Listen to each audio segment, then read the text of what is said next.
Welcome to tonight's installment of the Extermatech Pest Control Game of the Week here on the Montgomery Sports Network. The Montgomery Sports Network is your destination in the River region of Alabama for the best high school sports coverage, from live broadcast of full games to on-demand replays to game highlights. It's all right here on the Montgomery Sports Network. Tonight, we are here in Montgomery for AISA action between Success Unlimited and Edgewood Academy. Before we start off the pregame show and get to the keys to this evening's game, here are a few words from our sponsors. Extermatech Pest Control is a small, passionate, and powerful team. If you have bugs bugging you, join the Extermatech family and have peace of mind that comes from the expertise of a professional company, and enjoy their personal service. Extermatech is locally owned and operated. They've been bugging the competition for over 15 years. Each and every customer is important to them. Customer service, their number one goal. Call Extermatech 334-209-4590. Montgomery's new at-work station is 96.1 KISS FM. Hey, soul sister, ain't that this The biggest and best playlist and long sets of non-stop music. But I'm not crazy, I'm just a little unwell. 96.1 KISS FM. Send my love to you, let Just the music you know and love. don't stop. Montgomery's new at-work radio station. Kiss FM.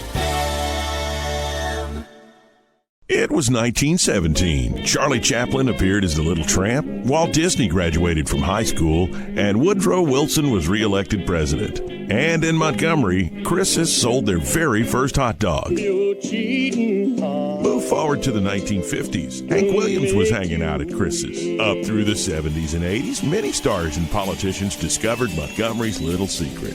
Jump ahead to the new millennium. Riverwalk Stadium, the alleyway, and the new downtown. It's now 100 years later, and Chris's is still serving their world-famous hot dogs at 138 Dexter Avenue. How long has it been since you've tasted the city's most famous hot dog? Make Chris's part of your family history. Still family-owned and operated, Chris's makes every hot dog and hamburger to order. Take Chris's to your next party or event. Call-in orders are welcome. Online at chrishotdogs.com and on Facebook. Chris's Famous Hot Dogs. Taste the tradition. Experience the history of the first country music superstar and see how Hank Williams transformed country music and sowed the seeds of what was to become American music. Visit the Hank Williams Museum, nestled in historic downtown Montgomery, Alabama. The Hank Williams Museum is one of the top tourist attractions in Alabama. Museum hours are 9 a.m. to 4:30 p.m. Monday through Friday, 10 to 4 on Saturday, and 1 to 4 on Sunday. And they offer group rates, AAA, and military discounts. If you're injured on the job, the law requires your employer to pay your medical expenses and cover your lost wages for any work-related injury. Employers and their insurers often try to deny workers' compensation claims or limit your benefits. Whether you're totally disabled and cannot work, or if you've suffered some impairment, attorney Matt Matthews has years of experience litigating. For more information, go to the website protectingalworkers.com. That's protectingalworkers.com.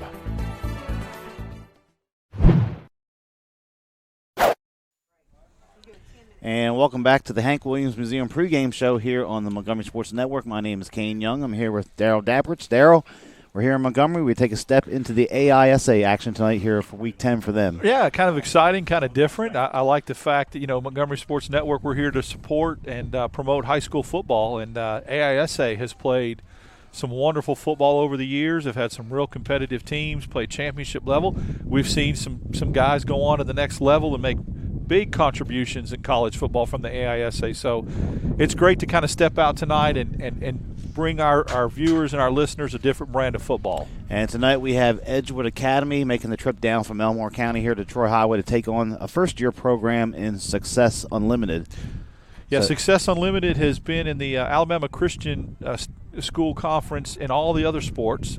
This is their first year in football, so to play football they decided to go to AISA. This is the facility that Calvary Christian used to play at years ago, but Success Unlimited putting its toe in the water, so to speak, for the first time playing high school football. So you're watching the Montgomery Sports Network. This is Thursday Night Football, And we'll take a moment here to thank our sponsors here on the Montgomery Sports Network. Our title sponsor is Extermatech Pest Control. Locally owned and operated, Extermatech Pest Control is a small, passionate, and powerful team, but are the best in Montgomery. If you have bugs bugging you, call Extermatech. They have been bugging the competition for over 15 years. Call 334-209-4590.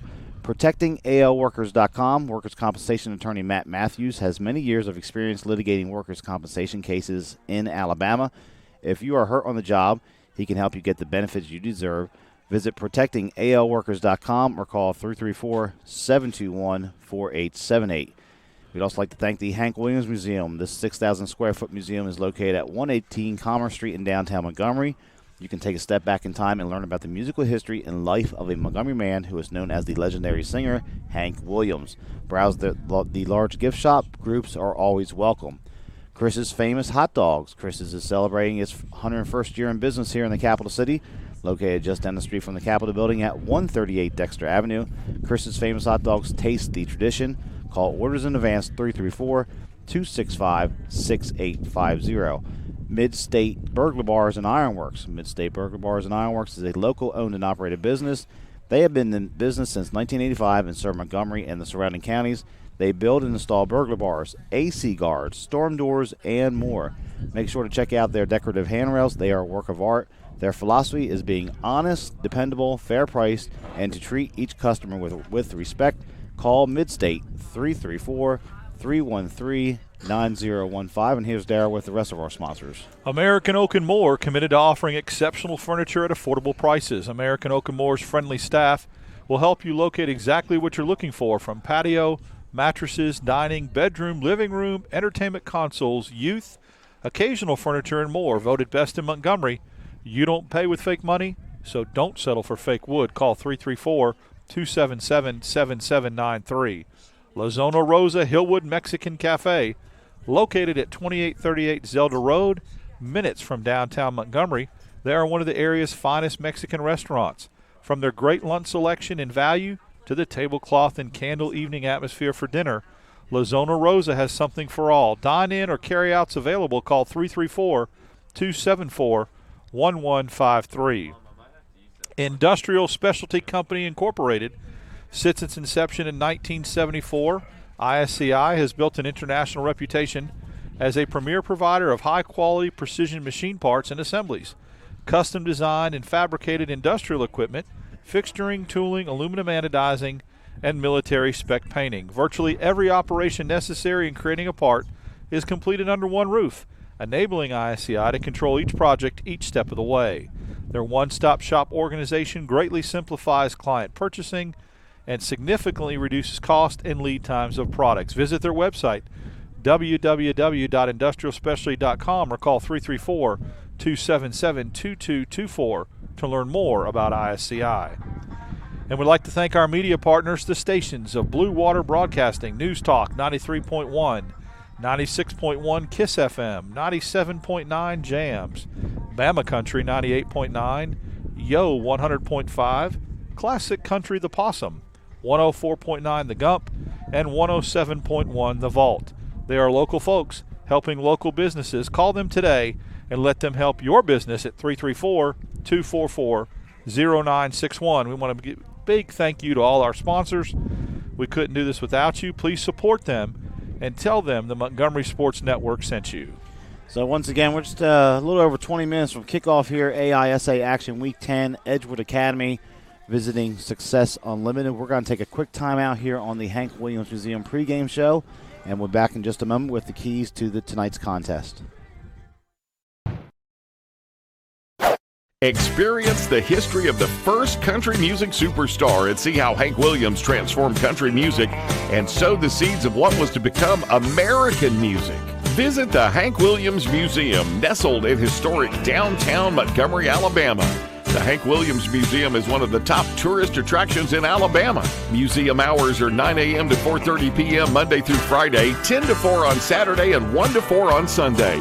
And they offer group rates, AAA, and military discounts. I had a dream, a beautiful dream. I couldn't believe how real it seemed. Up on stage in the field of green, on the winding river, and a song you'll sing. When I wake up, I'll see you here in Montgomery, where dreams come true.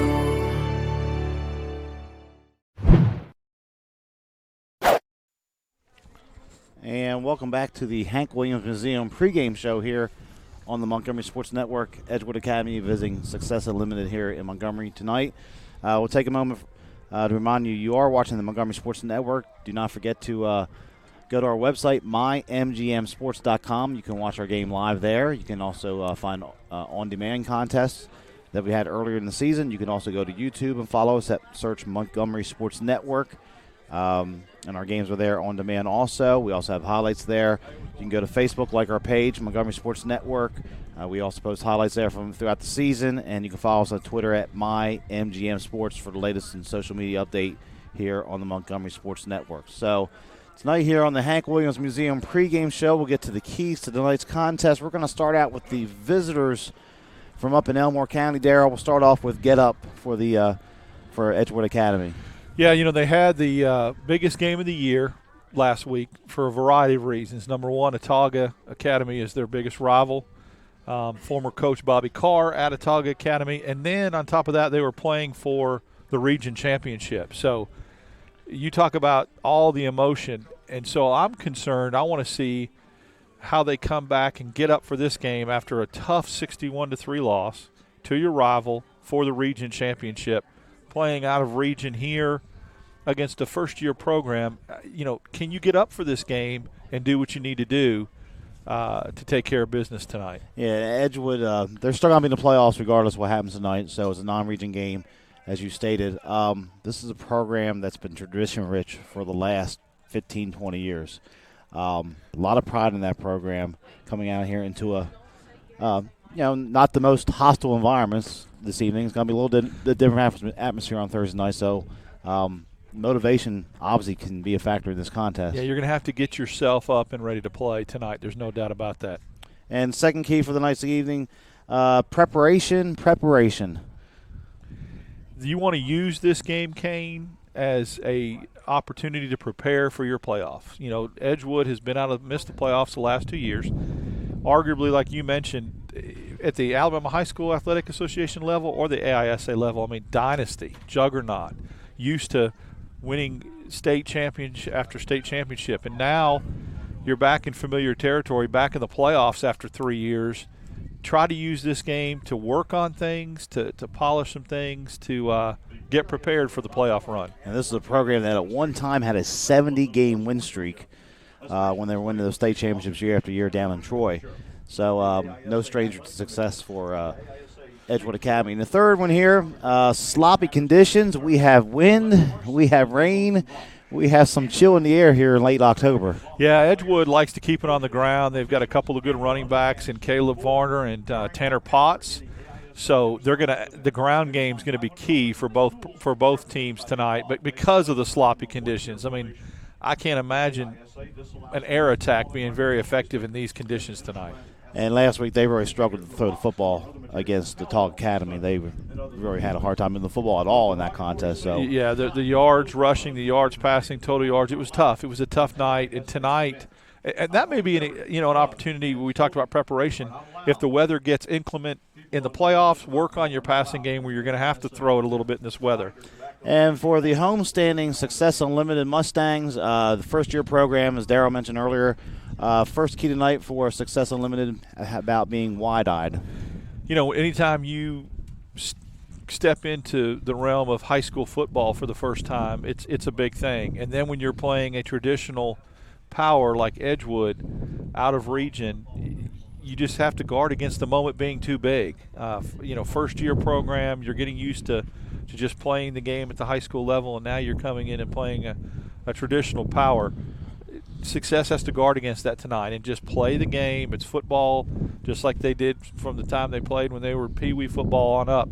Play the game and let the other stuff just block out the other stuff. And the second key tonight for Success Unlimited first-year program, it is their very first senior night, so history in the making here this evening here in south side of Montgomery. Yeah, it's a neat touch for them right now, and the fact that they've got so much to celebrate when you're coming through. This is it for them. I mean, this is the end of the year. This is the last game of the year. So basically, you're playing for pride. It's a pride thing tonight. You're playing out of region. There's no playoffs, Kane. There's not another game next week. This is it. So you want to definitely put your seniors out. Anytime I coached, and too, you coached at the high school level, you want your seniors to go out on a good note. And seniors here getting ready to go with their parents out in the field in just a moment, get introduced here before tonight's contest. And the third key here for Success Unlimited, sloppy conditions, same aspect as Edgewood Academy. Now, they don't throw it that much, so Success has a really potent ground game. They like to run it. But, again, I keep going back to the experience factor. How many games have they played at the high school football level with these conditions? Maybe game one we talked about when it had a lot of rain, and that was sloppy, the Lightning games. But it's just something to get used to, and I think that Success, Edgewood has a lot more experience playing on fields in conditions like this than Success does. But this is how you gain experience, by playing in conditions like this. And other aspect, I'm looking down here on the field, we have wind besides the rain. It is very cold. Temperatures dropping. It's been hot almost all season long. Temperature in the 90s for some of the games, several of the games this year. Yeah. I'm looking down here, some of the players lined up, a lot of them in short sleeves. They're just going to kind of grin and bear tonight. I guess maybe they're embracing the weather change after all those hot starts. I know I am. I'd rather be a little bit chilly in football weather, but you're right. That's a big difference. I mean, you're not going to have cramping issues, but the feeling in your fingers, the way the football comes out of your hand if you're a quarterback, receivers, I'm sure they're wearing gloves, but all that matters when you're playing in adverse conditions. So we're just about 15 minutes here from kickoff in this AISA contest. You're watching the Hank Williams Museum pregame show here on the Montgomery Sports Network. We're going to take a quick timeout, and we'll be back in just a moment. Experience the history of the first country music superstar and see how Hank Williams transformed country music and sowed the seeds of what was to become American music. Visit the Hank Williams Museum, nestled in historic downtown Montgomery, Alabama. The Hank Williams Museum is one of the top tourist attractions in Alabama. Museum hours are 9 a.m. to 4:30 p.m. Monday through Friday, 10 to 4 on Saturday, and 1 to 4 on Sunday. And they offer group rates, AAA, and military discounts. I had a dream, a beautiful dream. I couldn't believe how real it seemed. Up on stage, in the field of green, on the winding river, and a song you'll sing. When I wake up, I'll see you here in Montgomery, where dreams come true.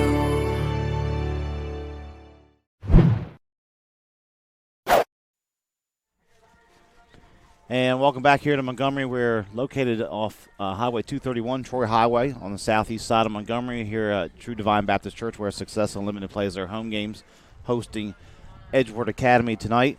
Talk about a few key players here tonight, Darryl. Obviously, Edgewood Academy, their quarterback and their running backs, Potts and Varner here, key cogs for this tradition-rich program. Yeah, they get the ground game going. They've got Caleb Varner, who's a junior. Tanner Potts is only an 8th grader, and they both run the ball very effectively. They're the two biggest weapons for Edgewood in the running game. And then you've got two quarterbacks. Alex Johnson only attempted 4 passes last week against Autauga Academy. Actually, Luke Sisson came in and played quarterback and attempted 10. So, it'd be interesting to see who we see tonight. But they have a two-headed kind of quarterback situation, and then the running backs. And they got Jackson Welch, who's a great tight end for them and catches a lot of balls as well. Yeah, Potts earlier this year against Lakeside had 225 yards on the ground in that contest. Varner had an 89-yard touchdown reception, and Johnson throwing the ball in that game was actually 10 of 14 for 135 yards and a touchdown against Lakeside, which is a game they won a few weeks ago. For Success Unlimited, a little bit different for them. They go on the ground. Rush-heavy attack, which could benefit them tonight. One of their main players seems to be their quarterback Jackson and Smith do a lot of throwing the football. They also carry the ball on the ground a good bit. Yeah, Jamari Smith leads them in rushing, leads them in throwing. He's got his leading touchdown. They list him as a quarterback/wide receiver, as they do Isaiah Jackson. And they have a running back named Desmond Adam. There's actually, in case you guys get confused tonight, there are actually 2 Desmond Adams, one on Edgewood and one on Success, which is unique. But they make it go. And really defensively, I wanted to mention Ethan Smith had 15 tackles last week in the 7-6 loss to Pike Liberal.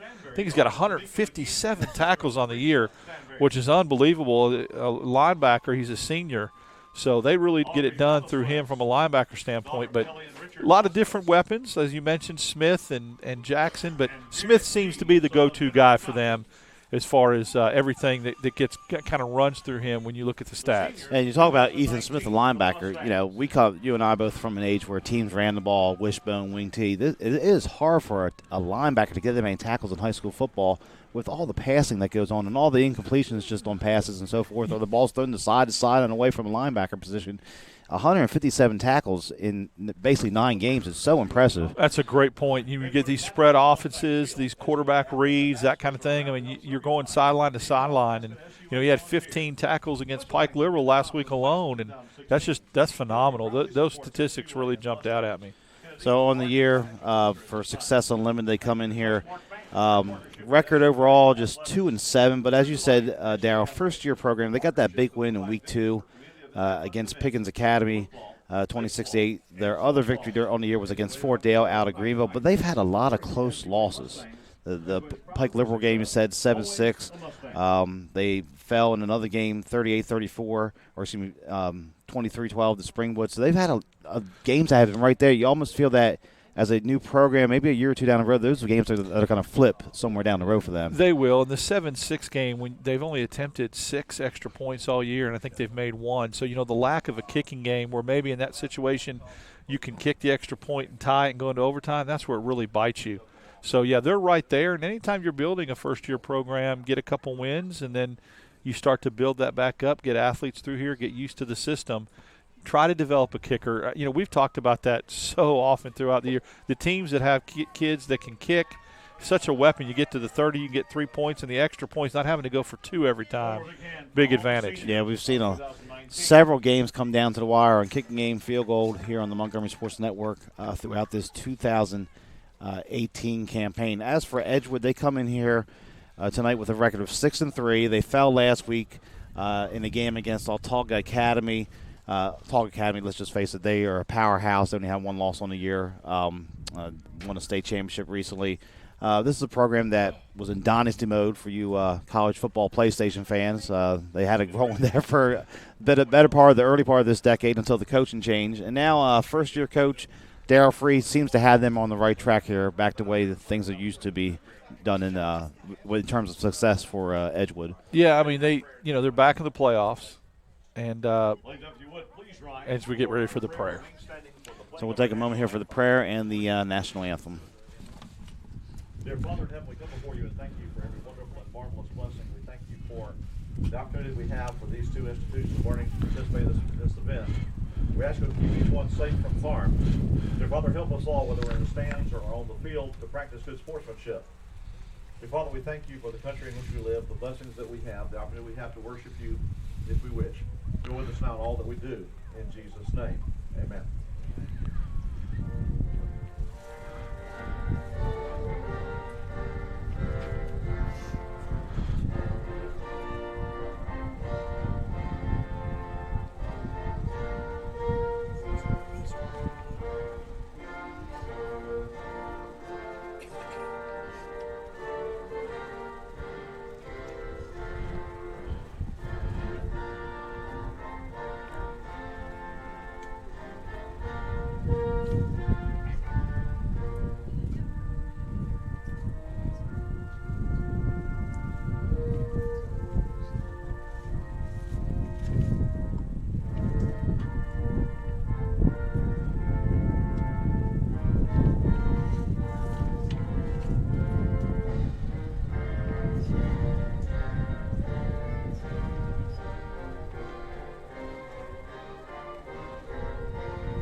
So national anthem and the prayer here for Success Unlimited as we're just about 7 minutes from kickoff in this AISA non-region contest between Edgewood and Success Unlimited. But Coach Free, as we mentioned there just a second ago, obviously this program had a lot of success, and they had the coaching change. They went through some changes there, but he seems to really have them in the right direction. They've had some big wins over the course of the season. Opportunity exists for them to make some noise here in the playoffs coming up. Yeah, I mean, you're back where you want to be, back in the playoffs. And after a tough couple of years, 0-11 and a 1-9 season, now you're back in the playoffs where anything could happen. They're going to host. I was reading where they are going to host a home playoff game, so that's what they're used to around that Elmore County there at Edgewood. And so they're building it brick by brick as they go back to where they want to get to. I mean, it's a tough situation. It's well documented. They lost a lot of players. They lost a lot of a lot of their kids went to Park Crossing. Mm-hmm. They lost their head coach, and it was just kind of ripped out from. I mean, it was one of those deals that it was very, very quick, and they had to kind of rebuild from ground zero, basically playing a varsity schedule with junior varsity players 2 years ago. So and that makes it difficult. Yeah, and we saw some of those teams, some of those players from Park Crossing have a huge impact from Edgewood. Several teams across the area here in the last few years making runs in the playoff on whether it's AISA or the Alabama High School Athletic Association. So we're just about 5 minutes here from kickoff. See the coaching staff from Edgewood making their way out into the field. It is rainy. It is almost that sideways rain. Yeah, you mentioned a little bit of that in the pregame off the air, but we're almost going to have a Forrest Gump reference here if we're not careful. We are. I mean, we got to keep our equipment dry. It's really a difficult night to play football. It's just sloppy. It's nasty. But we've been really, really fortunate with dry weather, even though it was hot. And so tonight it's just one of those deals where football is a game that's played a lot of times in inclement weather. And the team that's going to be able to take care of the football, obviously, is going to be able to run the football more effectively, not turn it over, because it's difficult to play in cold, wet, damp conditions. And that's what both of these teams are going to have to do tonight. So just remind you are watching the Montgomery Sports Network. This is the Hank Williams Museum pregame show. As always, you can go to our website and follow us at mymgmsports.com. We have games on demand there, highlights from the season. We've had a lot of games this year that have come right down to the wire. You can also go to YouTube and search Montgomery Sports Network and follow us on there. There's highlights on there. Go to Facebook. Like us on Facebook at Montgomery Sports Network. All kinds of good stuff there. Upcoming broadcast tomorrow night. We will get ready to see Alabama Christian against Ashford on the Friday night contest. So we're just about 5 minutes from kickoff here. We're going to take one more quick timeout and get ready for kickoff in just a moment. Extermatech Pest Control is a small, passionate, and powerful team. If you have bugs bugging you, join the Extermatech family and have peace of mind that comes from the expertise of a professional company and enjoy their personal service. Extermatech is locally owned and operated. They've been bugging the competition for over 15 years. Each and every customer is important to them. Customer service, their number one goal. Call Extermatech 334-209-4590. Montgomery's best country is on Bama Country 98.9 WBAM. Bama Country with Bubba and Christy every weekday morning 5:30 to 10 a.m. We're gonna have a house party. Bama Country playing today's best country and all the country legends. Bama Country 98.9 WBAM. Listen to Bama Country 98.9 WBAM.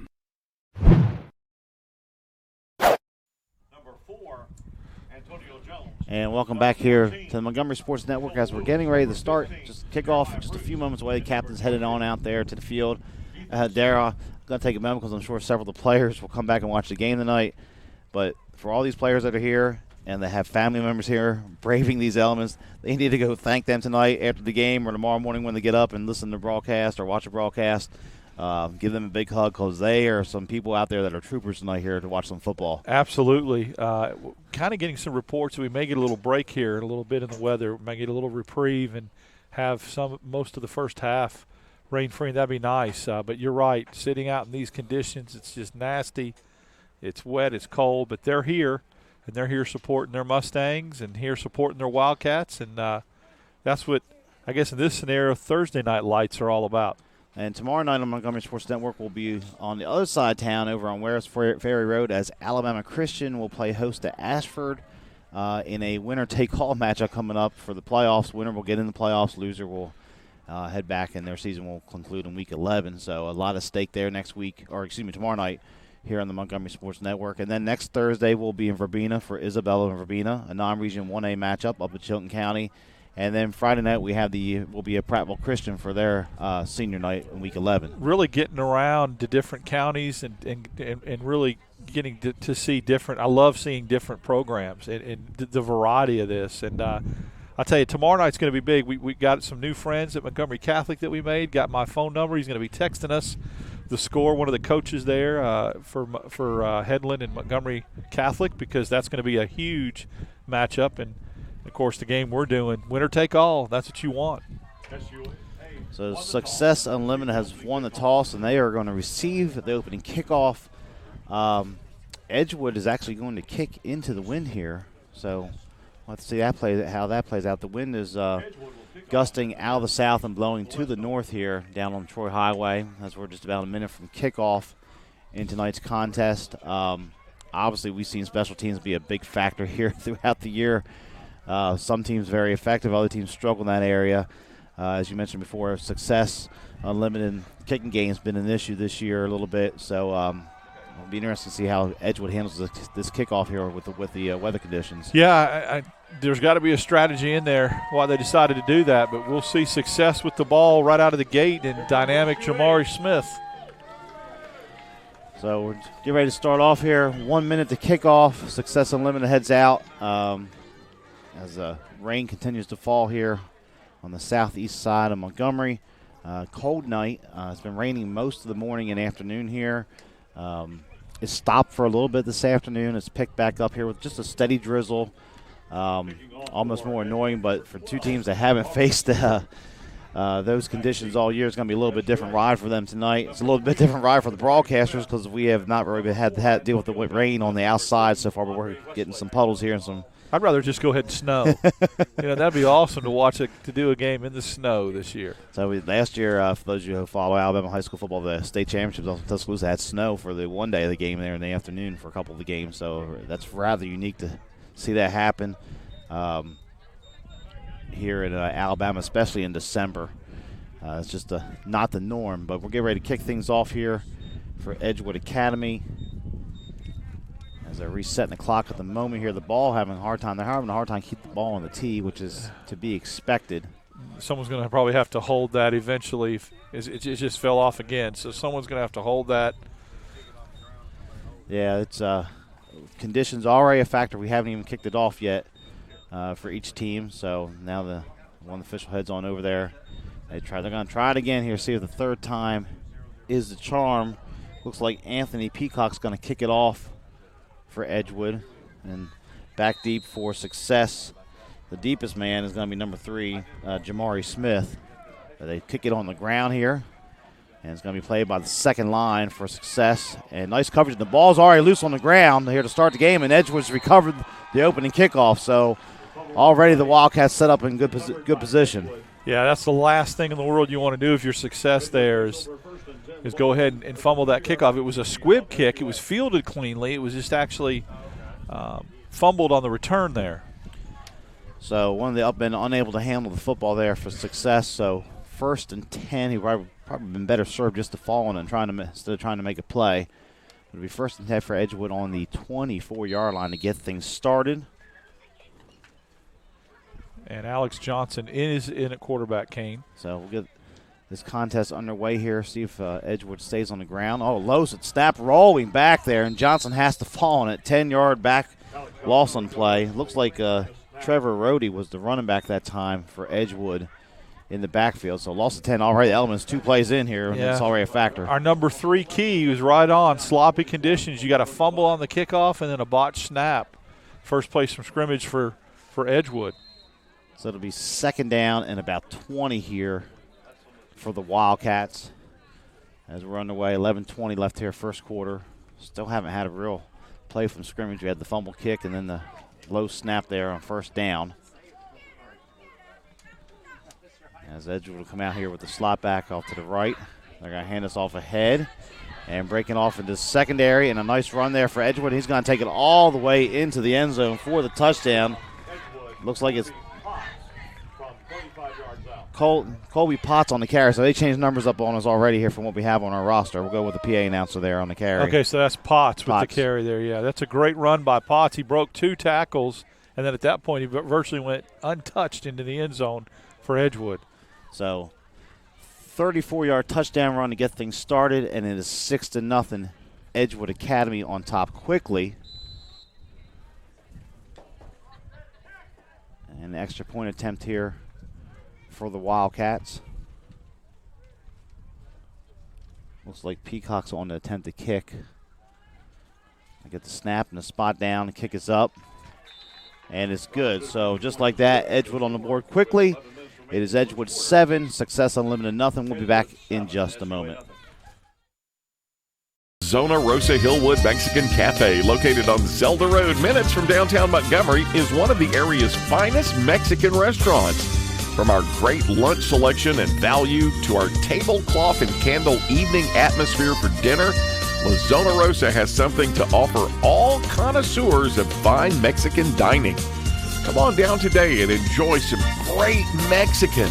La Zona Rosa Hillwood Mexican Cafe on Zelda Road, minutes from downtown. So Edgewood with a 7-0 lead to get things started here. Cash in the turnover. 11 minutes left here in the first quarter. And Peacock kicks this one on the ground again, and this time it's fielded by one of the upmen there for Success Unlimited. Looks like it was number 32 there making the catch, setting up good field position for the Mustangs. Yeah, Miles Richardson did the right thing there, Kane. He just fell on the ball, didn't try to pick it up and advance it. So Success Unlimited actually comes up with good field position. The Mustangs 1st and 10 at their own 43. So Success Unlimited fumbled the opening kickoff. Edgewood Academy able to cash that in. 10:58 left here, first quarter.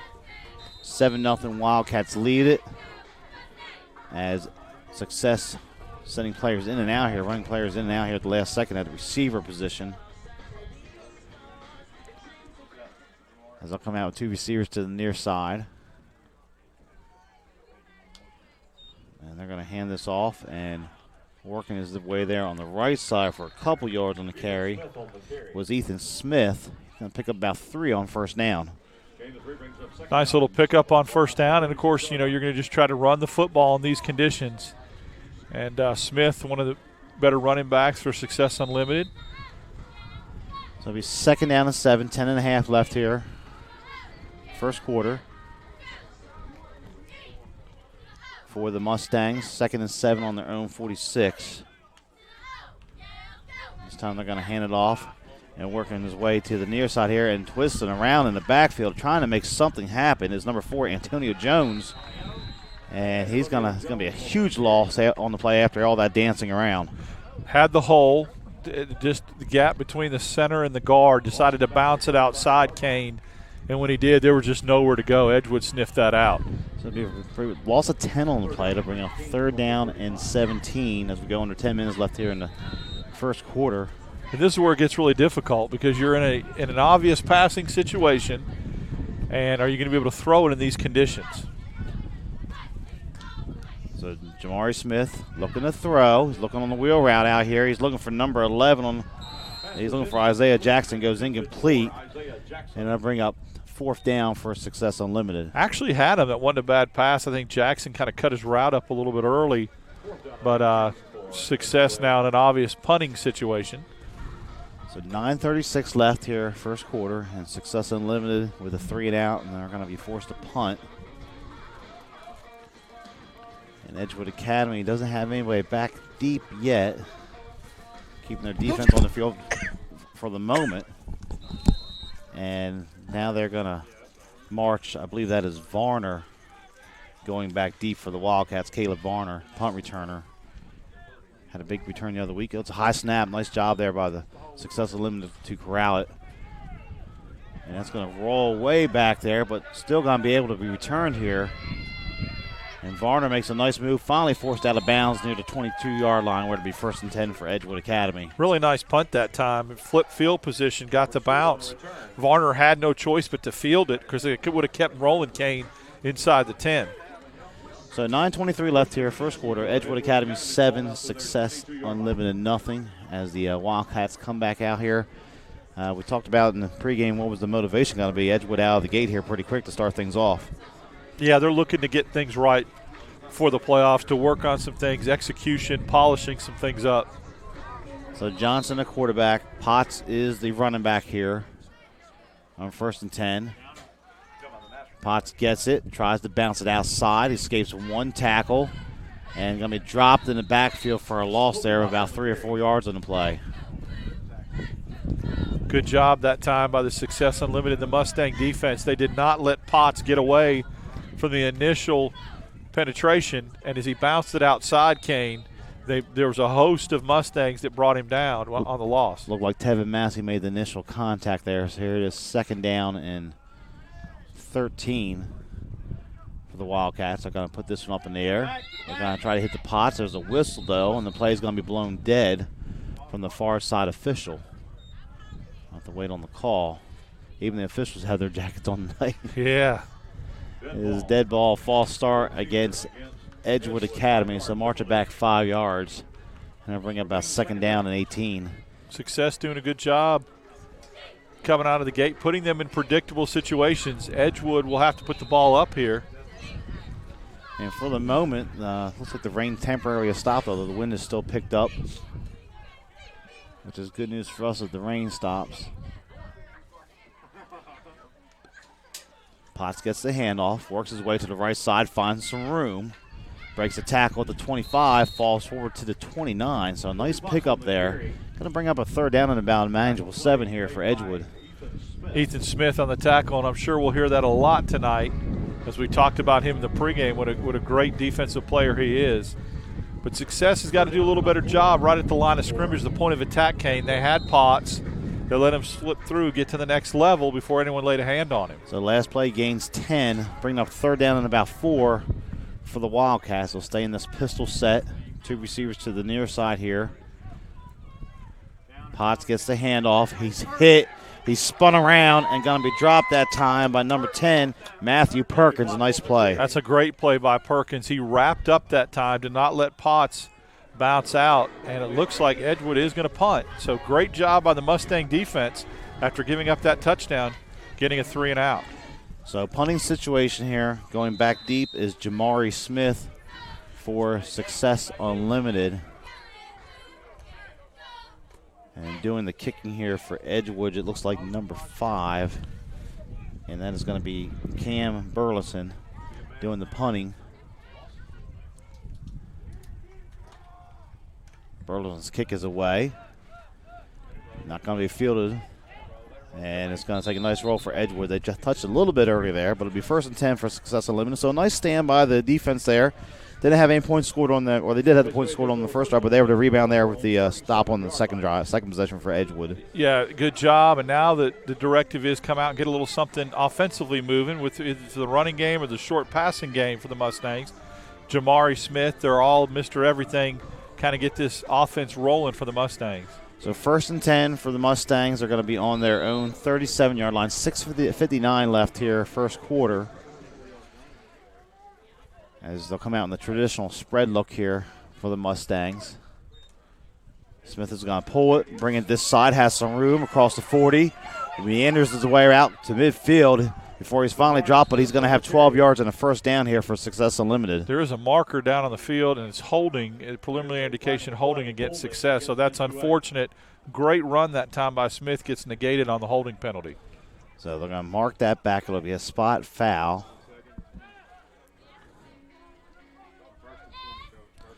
From the spot, they're going to mark it on the 39, so it's actually going to be 1st down and about 8 here for Success Unlimited, as that obviously had to come late in the play that time, Darryl. Yeah, and that's what the ones that are real unfortunate. You've already got the 1st down picked up. There's absolutely no reason to hold there. And now there's a flag from the head official. I think it might be a legal substitution, counting players out here. His dead ball illegal substitution against Success Unlimited. Players look a little perplexed about the call. They'll mark it back 5 yards, and it'll bring up now first down and about 13. And you hate to see that happen. You get a nice run on first down, you pick up 12 yards, and now you're behind the sticks, behind the chains. So first and 13. And Smith's going to pull it to the near side here. This time not much happening. The Edgewood defense better prepared that time. Picks up about 5 on the play. Bring up second down and about 8, so he gets it back to what was the second initial line of scrimmage here on this drive. They got Jamari Smith listed at 6'4", 205. That's a big kid, big quarterback. That's why he's so effective in the run game for the Mustangs. So second down and 8. In the backfield with him this time is Perkins. Success running a lot of players in and out here on the receiver and the running back positions. And Smith's going to take it to the right. Has some room over there. He's going to pick up a first down as he runs over a defender. So a nice carry. Pick up a 12 and a first down here for Success Unlimited. That's a great bounce back for Success Unlimited. You know, it's tough when you get a first down and then you get 2 penalties, and they went right through that adversity, battled right back, got the first down again. So first and 10, 5:44 left first quarter as they whistle the clock in here from the southeast side of Montgomery along Troy Highway. Edgewood leads at 7-0. You're watching the Montgomery Extermatech Pest Control Game of the Week here on Montgomery Sports Network Thursday night edition. As it looks like Boyd is in the backfield. They're going to toss it to him. He's going to have some room. Nice move that time. Works his way down to about, or excuse me, that's Ethan Smith, number 20, excuse me. On the carry, he works his way down to about the 40-yard line, so a gain of 9 on the play. So they got that's Ethan Smith? No, that's Boyd. I'm sorry, that's 29. It's got to be. Yeah, 20. Yeah, I got 29 on the carry though. Yeah, that's what I got Boyd. Yeah. Okay, we were right initially. So I went with the PA announcer there. So nevertheless, it's second down and 1. And this time they're going to hand it off to number 10. That's going to be Perkins. He plows his way forward down to the 35 for 5 yards and a first down. Perkins 6'2", 273 listed on the roster, and that's a great weapon to use in short yardage like that. So nice run, back-to-back first downs here for the Mustangs. I like what they're doing on offense, Kane. They're really showing a little bit of versatility, and I like that the play selection of the run calls that they're having. Running a lot of players in and out here as Perkins stays in the backfield on this play with Smith. 2 receivers to each side. And Smith's going to take it on the sweep to the right, trying to get outside. He is able to, runs over a defender there, lowering the left shoulder. Finally thrown out of bounds after positive yardage as they go out, barreling out of the sideline there, but that's close to another first down. Looked like Potts hit him way late out of bounds there, Kane. He continued to drive him out of bounds, no flag. But great run that time by Smith. So you see where they mark it officially down near the 26-yard line. Going to be second down and 1. It's going to be a nice time for a little play action here, play call. I don't think Edgewood would be expecting that the way they've run the football. So second and 1, 4:25 left first quarter. Perkins in the backfield with Smith. Rain starts back again, starts missing again as they go in motion here to the near side. And Jackson takes it. He avoids the tackler in the backfield. Falls forward down to the 25. He only had to pick up about a half a foot or so, and I think he's going to have the first down based on the spot. When you're Jamari Smith and you're 6'4", 205, I'd like to see him under center on that as like a quarterback sneak, but he is dynamic enough, and I can't tell in the spot. Nope, they marked him short. So they're going to say third down, and they move this sticks over there a little bit. Third down and about 2 feet. Well, now we got a whistle. The near side official wants and Success Unlimited coach is calling for a measurement. I don't blame him because the ball moved up a good yard there. Yeah. We have not seen a signal from the first down. We're up here in the booth. The coach is up here. Phil's a first down beside us, so they're going to get an official measurement. 3:54 left here first quarter. It's Edgewood Academy 7 and Success Unlimited nothing. Nice drive here that the Mustangs are putting together. Really moving the ball down the field and using a variety of weapons. Of course, using Jamari Smith a lot. They've used Perkins. They've used Boyd. And we're using napkins to keep our Yeah, it's a puddle of water here where we're at right now, but that's fine. We'll make our way through it. So they don't give him the first down. There's going to be third and about a half a yard here for the Mustangs. And they go under center this time. Perkins is the fullback. Looks like Boyd is the tailback. Smith under center. Double A-gap blitz being shown. And Smith takes it around the right end. And he's going to race for the first down. Stays on his feet. Finally goes out of bounds around the 20-yard line. So a little bit different aspect there from the quarterback sneak by Smith. Yeah, he lined up under center, but instead of just falling forward, he went east-west instead of north-south, but it was effective. He's got great foot speed to get outside around the corner and picks up the first down. You know what this is doing too, Kane? It's keeping the Mustang defense off the field. It's a nice, sustained, long drive.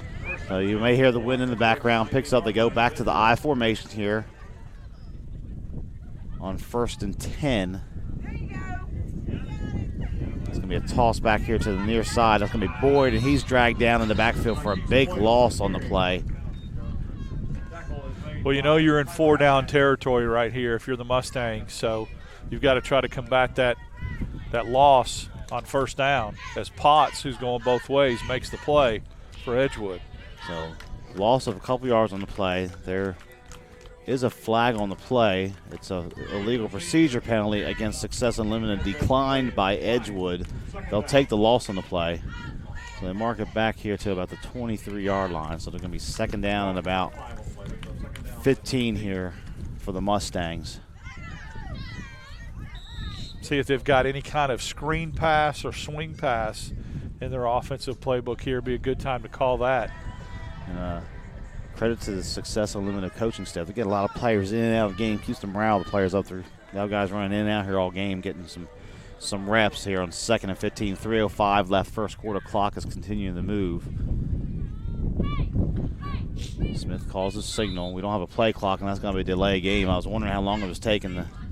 So it's a 5-yard delay game penalty there against Success Unlimited. So mark it back 5 more yards. It's going to bring up 2nd and about 20. Well, early on in this drive, Kane, they overcame a couple of penalties. They're going to have to do it again here. And you'd really hate to see the way they put together a nice sustained drive to not get anything out of them. They were at the 20-yard line, I believe, initially. Now they're backed all the way up to the 29. So second down, still in 20. Clock moves, 2:50 and counting.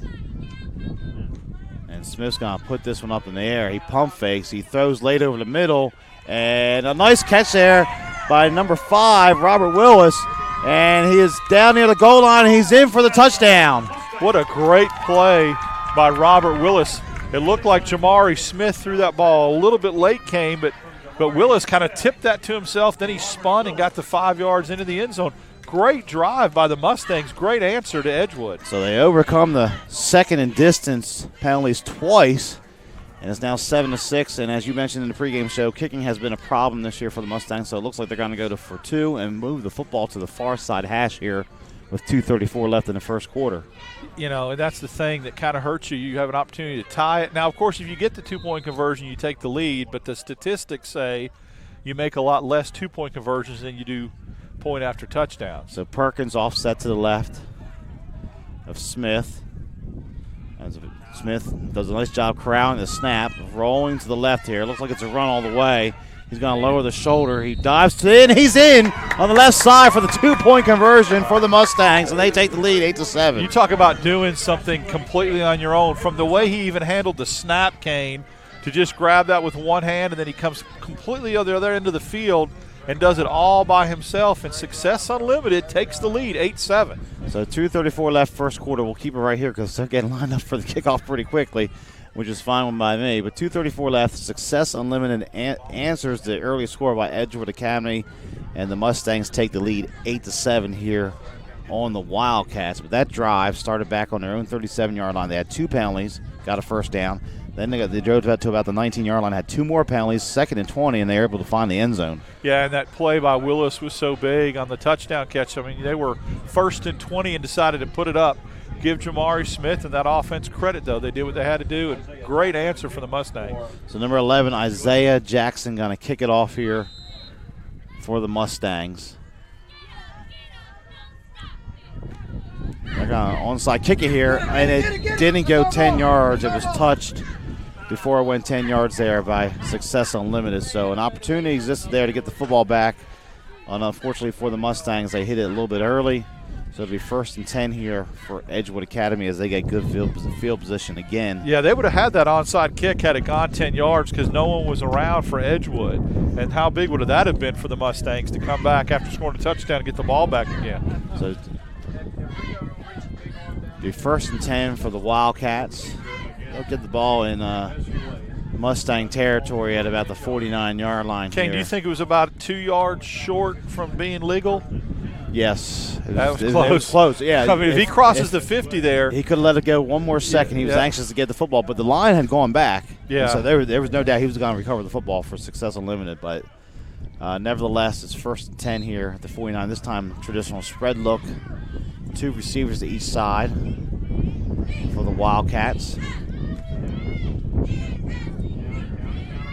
And Potts gets it near side here, going towards the 40-yard line near the sideline. Picks up good yards. He's close to it. He's going to mark him out to 37. That's going to be 14 yards on a 1st down. Really impressed with Potts. Mentioned in the pregame he's an 8th grader. I mean, a lot of those Edgewood kids played varsity football as a junior, as JV. Caleb Varner looks like he's a little bit shaken up down here, and they could ill afford to lose him. He's one of their best offensive players. He's going to come out of the game favoring his ankle or his leg. So 1st and 10 at the 38, 2:25 left, 1st quarter clock stopped for the moment.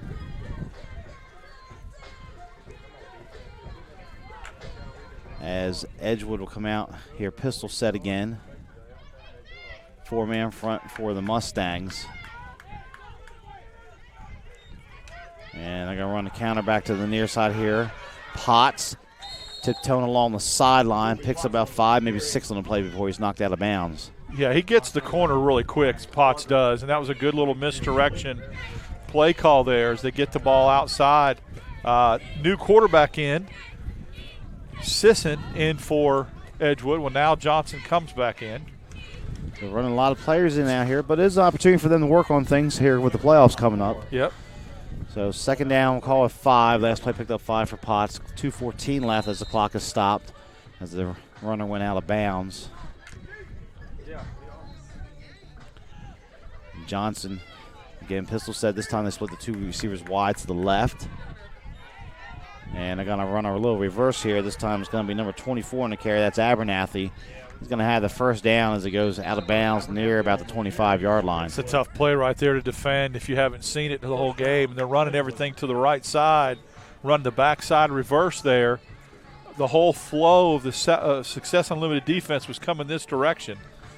So 1st and 10 for Edgewood as they're on the move again from the Mustang 23-yard line as they start to clock in. 2 minutes exactly, and the clock continues to move here in the 1st quarter. And now we got a whistle from the head official. Timeout. Timeout taken by, still no signal officially here, but we're going to take it with them. So our score 8-7, Mustangs lead it. 1:56 left, 1st quarter. You're watching the Sturman Tech Pest Control Game of the Week. I had a dream, a beautiful dream. I couldn't believe how real it seemed. Up on stage in the field of green, on the winding river, and a song you'll sing. When I wake up, I'll see you here in Montgomery, where dreams come true. And here's Potts on the carry as we rush back from timeout. He's going to pick up good yardage on 1st down, moving the ball inside the 20-yard line here. So Wildcats in the red zone as we go to 1:30 left in the 1st quarter. Bring up 2nd down and 2 for the Wildcats. I don't think we've seen Edgewood put the ball up in the air yet, have we? We have not. We have not seen them throw a pass Everything's yet. been the ground game. I kind of wish this light over here gave off a little heat. That'd be nice, wouldn't it? The wind is whipping here. 1:05 and counting 1st quarter. 2nd and 2. Johnson hands it off to Potts. He tries the left side. Moves the pile forward. He's down close to the line to gain. Going to depend on the spot. They're going to mark him short to bring up third down and about a half yard here for the Wildcats. Yeah, look for the same play call, Kane. I think they feel like they got something off that left side, but that was a great job on the Mustang defense collapsing. Anything misdirection right here could pick up a first down for the Wildcats. And they move up here quickly to the line.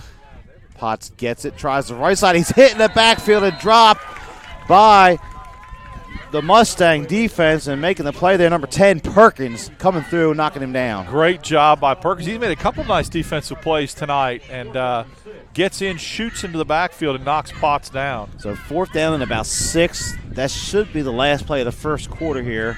We have 10 seconds left, and Edgewood is going to let that clock tick down the triple zeros here from Montgomery. So our score at the end of 1, it is Edgewood Academy trailing Success Unlimited by a score of 8-7. You're watching the Extermatech Pest Control Game of the Week.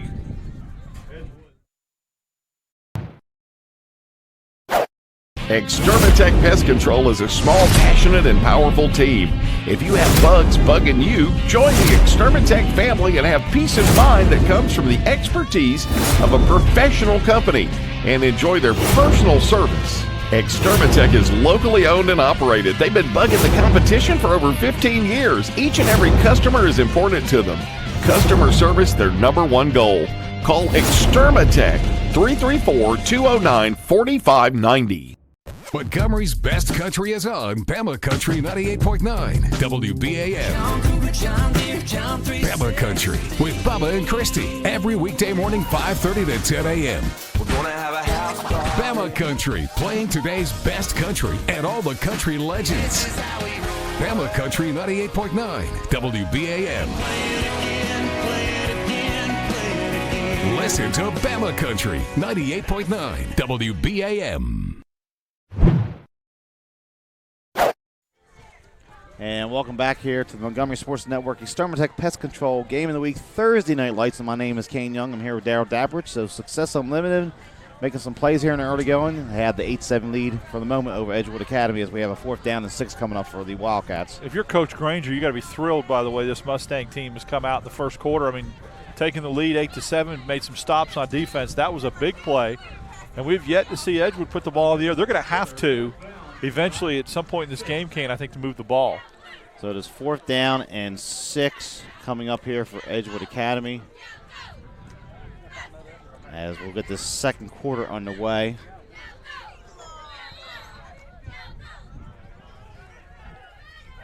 And they have that pistol set for the Wildcats.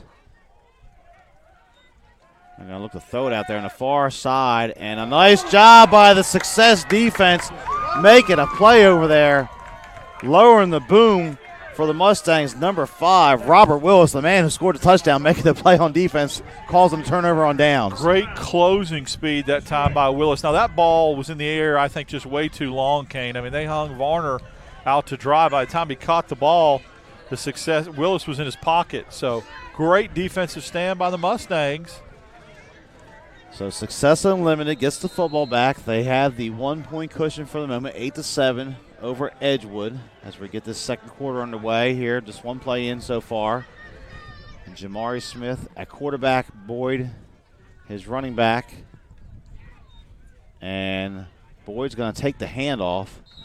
They almost have a direct snap to him. He's going to maybe get back to the line of scrimmage. That's about it. Yeah, direct snap to Boyd. He does get back to the line of scrimmage. Brings up 2nd and 10. Nice little wrinkle there.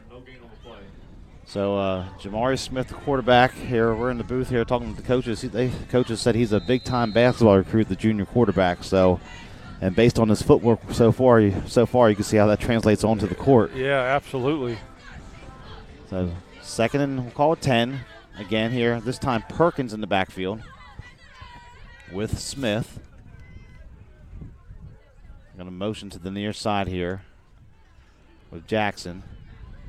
They're going to try to work over here to the left. Not much happening this time as the Edgewood defense seems to have a read on Smith's keeper on that occasion. Well, they've been able to pick up first downs in adverse situations on that last drive, 1st and long, 2nd and long, and they showed they could put the ball up in the air. And I think Jamari Smith's going to have to do that here. At what, 3rd and 8 you got? Yeah, about 3rd and 8. 3rd and 8, 10:45 left. The clock continues to move here in the second quarter. rainy night. Wind whipping as Perkins will be in the backfield with Smith. Smith's going to take it to the near side. It's going to be a sweep all the way, and the Edgewood defense is not fooled as they come up and make the play there. Making the tackle at that time was number 77, Cade Basil for Edgewood. Basil did a good job of stringing that play out, Kane. Showed some great speed getting to the edge and bringing Smith down, which is no easy task. So it is 4th down. Varner back to receive the punt. On a gimpy ankle. For Edgewood, and it looks like number 30 is doing the punting. The shirt from the roster, I don't see him on the roster. It might be Smith, it might be 20, but kick comes off to the side here. Not a good kick. Going to take a little friendly roll, but Edgewood's going to have great field position here at the 42-yard line. Yeah, complete opposite. Flipped the script for what he did in the first quarter when he flipped field position, and now Edgewood has an opportunity, great field position, see if they can get that run game going to try to take the lead back again. And he punted that ball into the driving rain here, so we flipped the switch here in which the team's going direction. So Edgewood has the win to their back here in the second quarter. 9:40 left till halftime. Success Unlimited, the Mustangs lead the Wildcats 8-7 as the Wildcats get a 1st and 10 on their own 42. Potts is in the backfield this time in the pistol behind Johnson. I got motion. And Potts gets it, picks his hole, races across the 40, finally dropped down to the 35 after he picks up 8 yards. Yeah, running a little counter trap that time. And Potts, when he gets that next level, he just kind of gets small in the defense, Kane, and is able to pick up, turn 2 or 3 more yards. If you can get him in the backfield, he's going down. But once he gets that second level. So last play gains 7, 2nd and 7, 9:15 to halftime. I'll keep Potts in there. 2 receivers split out wide to the right. Success with the 3-man front, walking up the linebacker. And Johnson's going to look to put this one up. Going on the far side there, has a receiver running under it and making the grab on the far side there is going to be Varner for the touchdown. And Edgewood answers and retakes the lead. Nice route that time, run by Caleb Varner, and Johnson puts it right on the money. Great throw that time by Alex Johnson, and they answer right back after they stuttered offensively on the second drive. So 8:57 left to halftime, and Edgewood leads it 13-8, and it looks like they are going to attempt to kick the extra point here. And I guess that's why they decided to throw it, Kane. The wind was at their back in the second quarter. The first quarter it was not. And you could tell the difference with the way that pass was thrown. So number 12, Peacock, on the attempt to extra point. Good snap and spot. Kicks up. Plenty of distance to that one, and it's good. So our new score, 8:57 left here until halftime. It's Edgewood 14, Success Unlimited 8. We'll take a quick timeout. You're watching the Montgomery Sports Network. Extermatech Pest Control is a small, passionate, and powerful team. If you have bugs bugging you, join the Extermatech family and have peace of mind that comes from the expertise of a professional company and enjoy their personal service. Extermatech is locally owned and operated. They've been bugging the competition for over 15 years. Each and every customer is important to them. Customer service, their #1 goal. Call Extermatech, 334-209-4590. Said he made some. So 8:57 left till halftime. Edgewood Academy retakes the lead 14-8 as my partner Darryl Dabbridge over here trying to get some heat off the lighting here inside the press box. It is windy, damp, and cold here tonight. A far cry from some of the 90-degree nights we had where we shed some LBs in some of those games. So Smith back deep. We'll see if Edgewood squibs the kick. They've had some success with that here in the early going. Good play on words there. Yeah. Okay. Had some success with the squib against success. And they're going to pooch this one to the far side there. It's taken by one of the upbacks. And he spun around and goes backwards towards the 30. So the Mustangs will start it out here 1st and 10. So, Kane, if you're the Mustangs right now, what you've got to do, you've fallen behind 14-8. You've played a great game to this point. You took the lead. There's got to be an answer. And you do what you do to what brought you here. Jamar Smith has done a lot on his own. I like the way he's throwing the ball. Now, they're probably not going to throw much into the wind. The wind seems to die down a little bit. But look for Smith to carry a lot of those off-tackle stuff by himself. So Jamari Smith with the two receivers to each side here. Edgewood showing blitz. Smith's going to look to put it up. Throws here, and it goes incomplete across the middle that time as he was looking for number 30, Adams, on the catch, and it falls incomplete to bring up second down. Yeah, Adams kind of looked upfield a little bit, Kane, before he had the ball to kind of sneak a peek as to where he was. We appreciate PA announcer Dean Kelly giving us the number and the call out there. These rosters are a little bit different from game to game. So second down and 10. And again, Smith going to look to throw. Has plenty of time. Now goes deep on the far side over there, and it goes incomplete as he was looking for Jackson. So it'll bring up third down and long for the Mustangs. That's just an example of the wind knocking that down, Kane. I mean, he had him. He's got a strong arm, but you're throwing that right into the teeth of the wind. Very difficult throw to make, especially on a slant like that. So 8:39 left. Clock is stopped. 14-8. Edgewood Academy has the lead. They have the touchdown run from Potts, the touchdown reception from Varner. And we have the touchdown run by Jamari Smith for Success Unlimited here on this third down and 10 as you hear the wind whipping into our microphones. Smith going to look to put this one up. He's trying to hit the back out of the backfield there. It's complete on the left side over there to number 4, Antonio Jones. He's going to make get that yak yardage you like to talk about and pick up the first down. Nice play call that time. Great play call. Had Edgewood really dropping back into prevent kind of coverage there on the other side of the 45. And Jamar Smith just found Jones a little dump off, and he did the rest. So 8:30 left. First and 10 for the Mustangs. They move the ball out to their own 42-yard line. As Antonio Jones, who made the reception, comes off, and Perkins comes back in at running back here for Success Unlimited.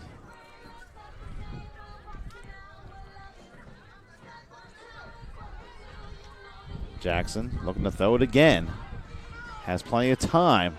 Now tries to throw it over here to Perkins. Perkins kind of boxes out to the defender and goes up with high points and makes the grab. Perkins, big fella, runs it, gets in the backfield and makes defensive stops, and now shows some sweet hands across the middle and nice vertical to go up and get that.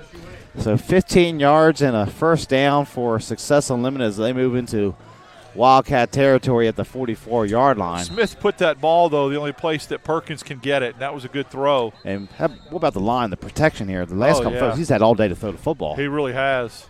And now we have a timeout taken here. We're going to take it with them. Timeout taken by Edgewood. 8:13 left here to halftime. It's 14-8. The Wildcats lead it here on the Extermatech Pest Control Game of the Week. Extermatech Pest Control is a small, passionate, and powerful team. If you have bugs bugging you, join the Extermatech family and have peace of mind that comes from the expertise of a professional company and enjoy their personal service. Extermatech is locally owned and operated. They've been bugging the competition for over 15 years. Each and every customer is important to them. Customer service, their number one goal. Call Extermatech, 334-209-4590. And we're back here on the Extermatech Pest Control Game of the Week Thursday night lights as Success Unlimited trying to answer the score here by Edgewood Academy.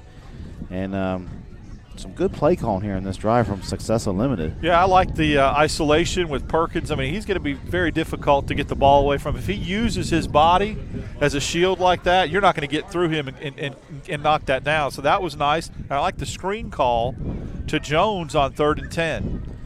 So 1st and 10, ball at the 44-yard line. We think right now there's 3 timeouts left for Success and 2 for Edgewood officially here as we get the second quarter back underway. Smith going to look to throw again and has all day, goes across the middle here. That's going to be complete. A nice throw and catch to Isaiah Jackson and another first down for the Mustangs. Yeah, he's got all day. Offensive line's doing a great job, and he can check down his progressions.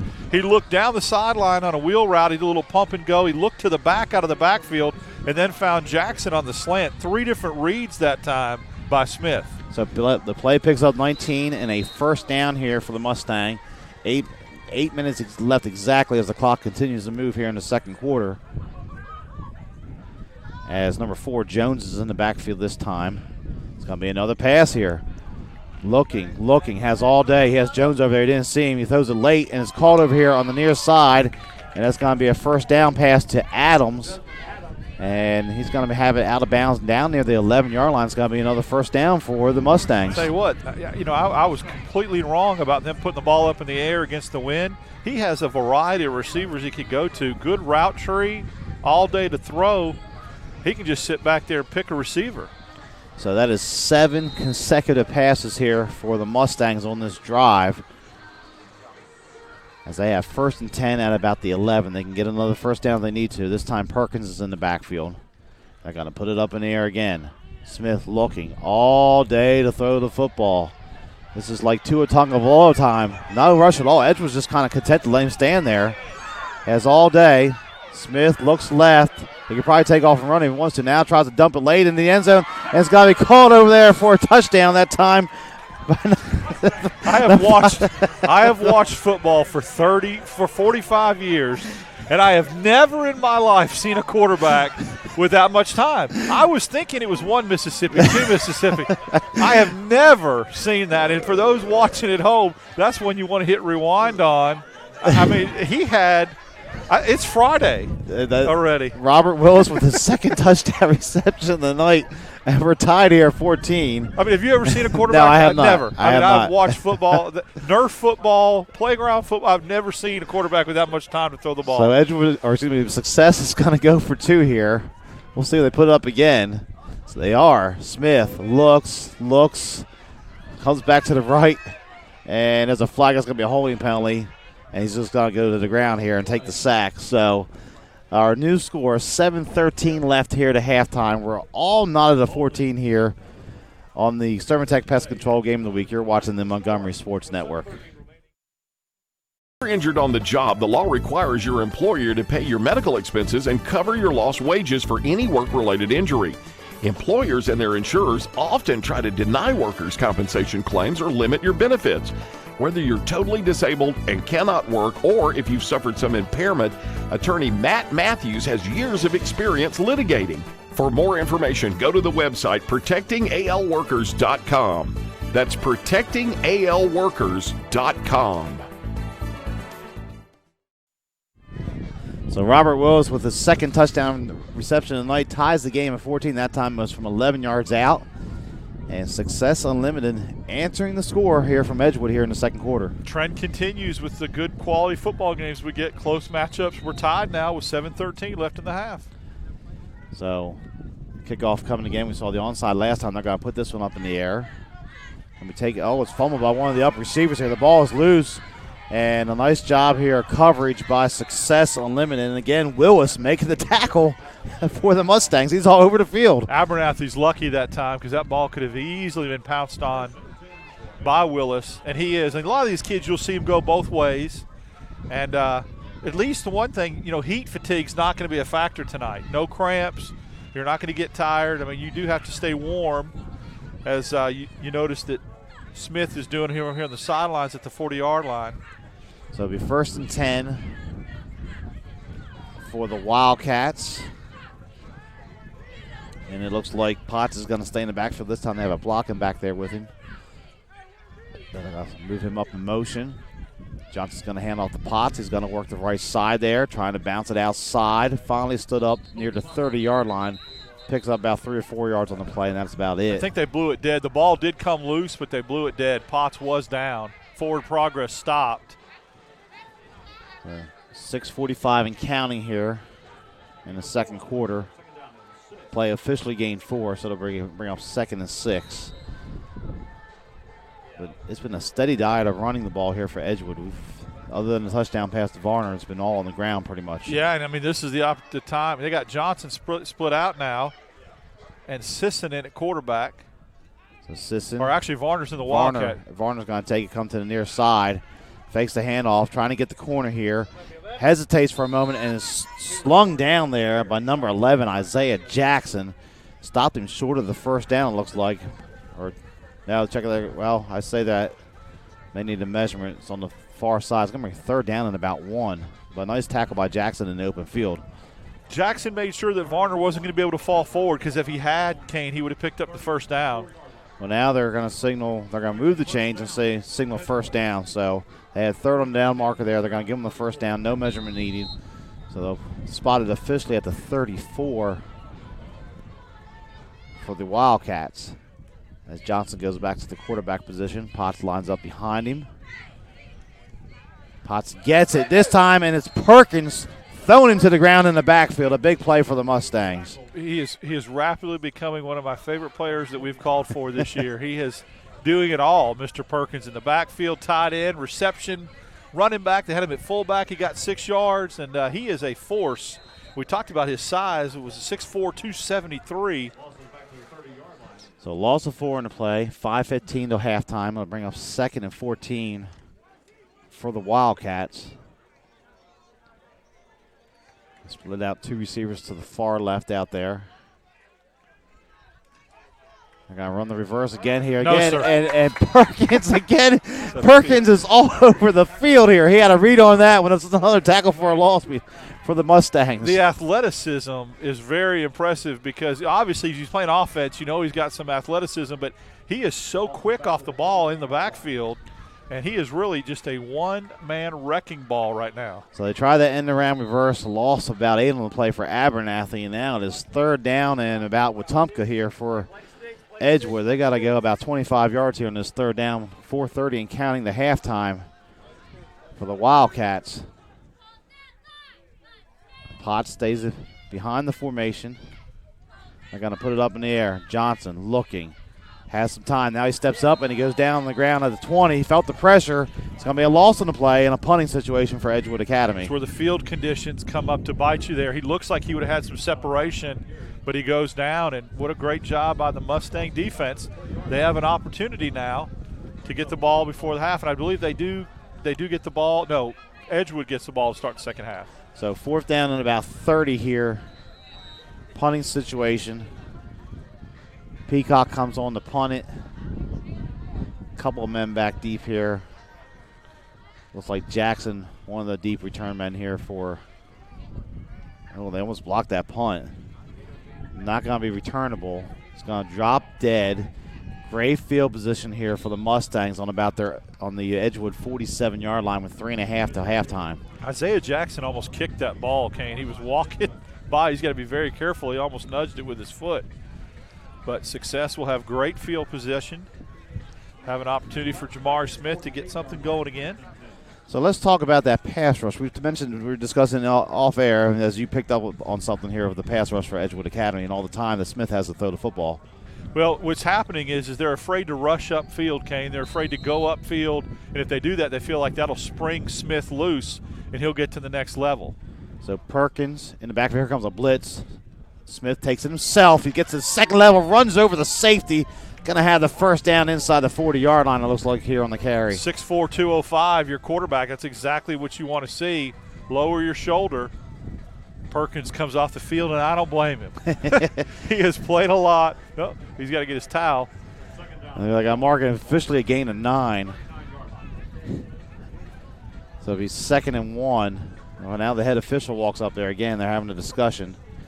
A lot of questions here on these close 1st downs so far, but they're going to keep it in. 2nd and 1, 2:55, clock running here till halftime. Smith going to put this one up in the air. Looking, has time, pump fakes. Now dumps it off to Boyd here on the right side. Boyd's going to have the 1st down, lowers the shoulder, and falls forward to about the 31. So it's another 1st down here for Success Unlimited. Give Isaiah Jackson credit coming back to block to kind of spring him a little bit, spring Boyd. That play's going to be there all night. If they don't rush upfield, they're going to leave him wide open. They're rushing 3, and Boyd is wide open out of the backfield. You can get 6-7 yards each time. So 2nd down, or check out 1st down and 10 here at the 31 for the Mustangs. Clock whistled back in, 2:35 till halftime. I'm totally impressed and really surprised by the effectiveness of the Mustang passing, and we didn't account for that going into this game. So Boyd offset to the left. Jackson going to put it up again. Looks that direction now, looks right. Under pressure, dumps it off to Boyd, and it's intercepted out of there by Edgewood Academy. One of the defensive linemen able to reach up and grab the football. Abernathy making the play for the Wildcats. A big turnover here right before halftime. Abernathy playing possum, kind of hiding behind the offensive lineman, and as soon as Smith let it go, he broke on the ball. And it was a good defensive play by Abernathy and exactly what the Wildcats needed. So 2:14 remains on the clock. Plenty of time here for Edgewood Academy. We don't have the timeouts on the scoreboard, but we believe there is 2 left officially here for Edgewood Academy, so plenty of time for them to get another score here before the half. And now we have a whistle, and it's going to be a timeout on the near side taken by Success Unlimited. So we'll take it with them. 14 all. We're tied up here, 2:14 to halftime. You're watching the Thermatech Pest Control Game of the Week. Folks, this is Kathy Wolf from American Oak & More. This is your special invitation to our biggest sale of the year. For a limited time, get up to 50% off the top tag price on everything in American Oak & More's inventory and special orders. Plus, get 0% interest for up to 60 months. That's up to 50% off on living room, dining room, bedroom, home office, and outdoor. Plus, get 0% interest for up to 60 months. We are located on Highway 231 North, just south of the River Bridge. Hurry, sell in soon. Well, we've been there for over 23 years. You don't pay with fake money, so don't settle for fake wood. And welcome back here to Troy Highway here in Montgomery as Success Unlimited has tied things up 14-14 with Edgewood Academy. AISA action tonight here on the Montgomery Sports Network. Tomorrow night, Darryl and myself will be headed over to Wares Ferry Road as Alabama Christian Academy will play host to Ashford. The winner will head to the playoffs. The loser will have to call it a season, Darryl. Yeah, that's a great matchup to have. You know, all right there playing in front of you. That's what you want. You have an opportunity to do that the last game of the year. So Johnson, the quarterback, Potts in the backfield. First and 10. I'm going to put this one up in the air. Johnson rolls on the bootleg right, looking, throws it. Oh, it's a wounded duck out there. And good coverage again that time by Willis for Success Unlimited. Varner was open. Johnson just threw it too late, Kane. He had 3 or 4 steps on Willis. By the time he let it go, Willis was able to make up ground. So they bring up second down and 10. Clock stopped 2:06 to halftime. And the rain has stopped here for the moment. It's been on and off all night. Wind has kind of died down for the moment, too. As Johnson has Abernathy in the backfield with him, along with Potts. Now Abernathy motions out. Potts gets it, tries the right side, picks his spot, gets the corner, has the first down, and runs out of bounds near the 45-yard line. So about 13 yards on the play and a first down for Edgewood Academy. Good run by Potts. He lowered his shoulder that time, took on Willis at about the 45, got 3 more yards. Spotted officially at the 44. So first and 10, clock stops 1:57 to halftime. Plenty of time here for the Wildcats. Success is running a lot of defensive players onto the field here late. This time we got 2 receivers, a spread look. Johnson trying to throw a screen out here. Varner makes the grab. Nice stiff arm. And he's going to be across midfield to about the 49-yard line. Picks up about 6 yards on the play. Nice little screen pass, flare-out pass to Varner. And, of course, Smith was in on the tackle. He's been relatively quiet tonight, Kane, but he's been on the last couple tackles, the linebacker that leads Success in tackles. Well, what do you expect there? They can't get to him because Perkins is eating it up, gobbling it up. So, last play didn't get out of bounds. Clock continues to move. 1:20 here as Johnson looks to the sideline. He's going to put it up in the air. Steps up in the pocket. He's in some trouble. He escapes for the moment. Tries to throw it late. Now runs out of bounds. Oh. And there's some contact there. I still don't see or hear a whistle. He was spun around there. No whistle on the play by the official. I guess now they stop the clock with 1 minute. Some more time ran off the clock there. Looked like he was out of bounds a couple steps there before the contact. Yeah, absolutely it did. So third down and 3 from the 49. 1 minute left exactly for Edgewood. And now the head official coming over here. I think they're going to try to get more time on the clock. They're pointing to us up here. Yeah. That's a good job of officiating there because the clock should have stopped. Johnson was out of bounds a few seconds before. They're going to reset the clock. They're going to put it back to 1:05. Now they have 10:50 on the clock, so they're going to have to fix that. Trust me, we don't want 10 minutes and 50 seconds left here in the second quarter. We do not. So 1:05 to halftime. 3rd and 3 here for Edgewood Academy. And offset to the left here is Potts. They're going to bring the man in motion to the near side. That's Varner.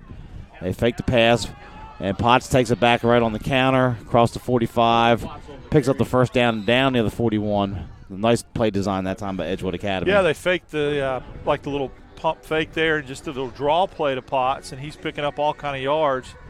Edgewood with it trying to go for the 2-for-1 deal here. Score before half and then get the ball to start the second half. Clock running, 50 seconds till the half, and it's on the move. Johnson going to look to throw. Goes right there, throws it late, and a nice catch out there for Edgewood Academy. And that's going to be 42 on the reception. I believe it's Jackson Welch, even though he's listed it. Yeah, Jackson Welch is 44, but we'll go with that, 42. So Welch went up and got the football. Nice grab. Tight end. He was in that situation. So 1st and 10, and now we got a whistle and a timeout taken by Edgewood Academy. So we're going to take it with them. 39 seconds left in the half. It's 14-all here on the Extermatech Pest Control Game of the Week. State Burglar Bars and Ironworks Incorporated is a locally owned and operated business in Montgomery, Alabama. And we've been in business since 1985 and served Montgomery and the surrounding counties with burglar bars, ironworks. Our philosophy is being honest, dependable, and treating each customer with respect and selling a quality product at a fair price. If you need burglar bars or ironwork of any kind, call Mid-State Burglar Bars and Ironworks, Montgomery. And we're back here as Edgewood Academy on the move. Darryl, what are you looking for here? They got a one timeout left, ball resting at about the 25-yard line here for the Wildcats. With one timeout, they got about 4 plays. I could say they can run. They're running the football, so the middle of the field is still an option. Varner's been used out in the flat a little bit. That'd be a nice play call here, but you're going to have to throw it at least once with 39 seconds left to go. So 1st and 10 for Edgewood. They're going to run the bootleg here to the near side, looking for the man out of the backfield there. It's going to be Welch on the grab, and he's going to get into the end zone for the touchdown on the drag pattern. Nice little play call. I like the drag pattern. It's the first time we've seen it tonight. Welch, we've talked about, was an offensive weapon. We talked about it pregame, and so Edgewood, because of the turnovers, able to come down and get points. So a big score there before halftime. Edgewood Academy takes the lead 20-14, cashing in the turnover there on the interception by Abernathy. And huge play, as you mentioned just a second ago. They're going to get the ball here to start the second half. So Success Unlimited had the opportunity to take the lead, unable to do so. Now here's Peacock on it for the extra point attempt. Good snap and spot. Kick is up. And it's good. Our new score, 30 seconds left in the half. We're going to take a timeout here. It's 21-14. Edgewood Academy leads Success Unlimited. Zona Rosa Hillwood Mexican Cafe, located on Zelda Road, minutes from downtown Montgomery, is one of the area's finest Mexican restaurants. From our great lunch selection and value to our tablecloth and candle evening atmosphere for dinner, La Zona Rosa has something to offer all connoisseurs of fine Mexican dining. Come on down today and enjoy some great Mexican.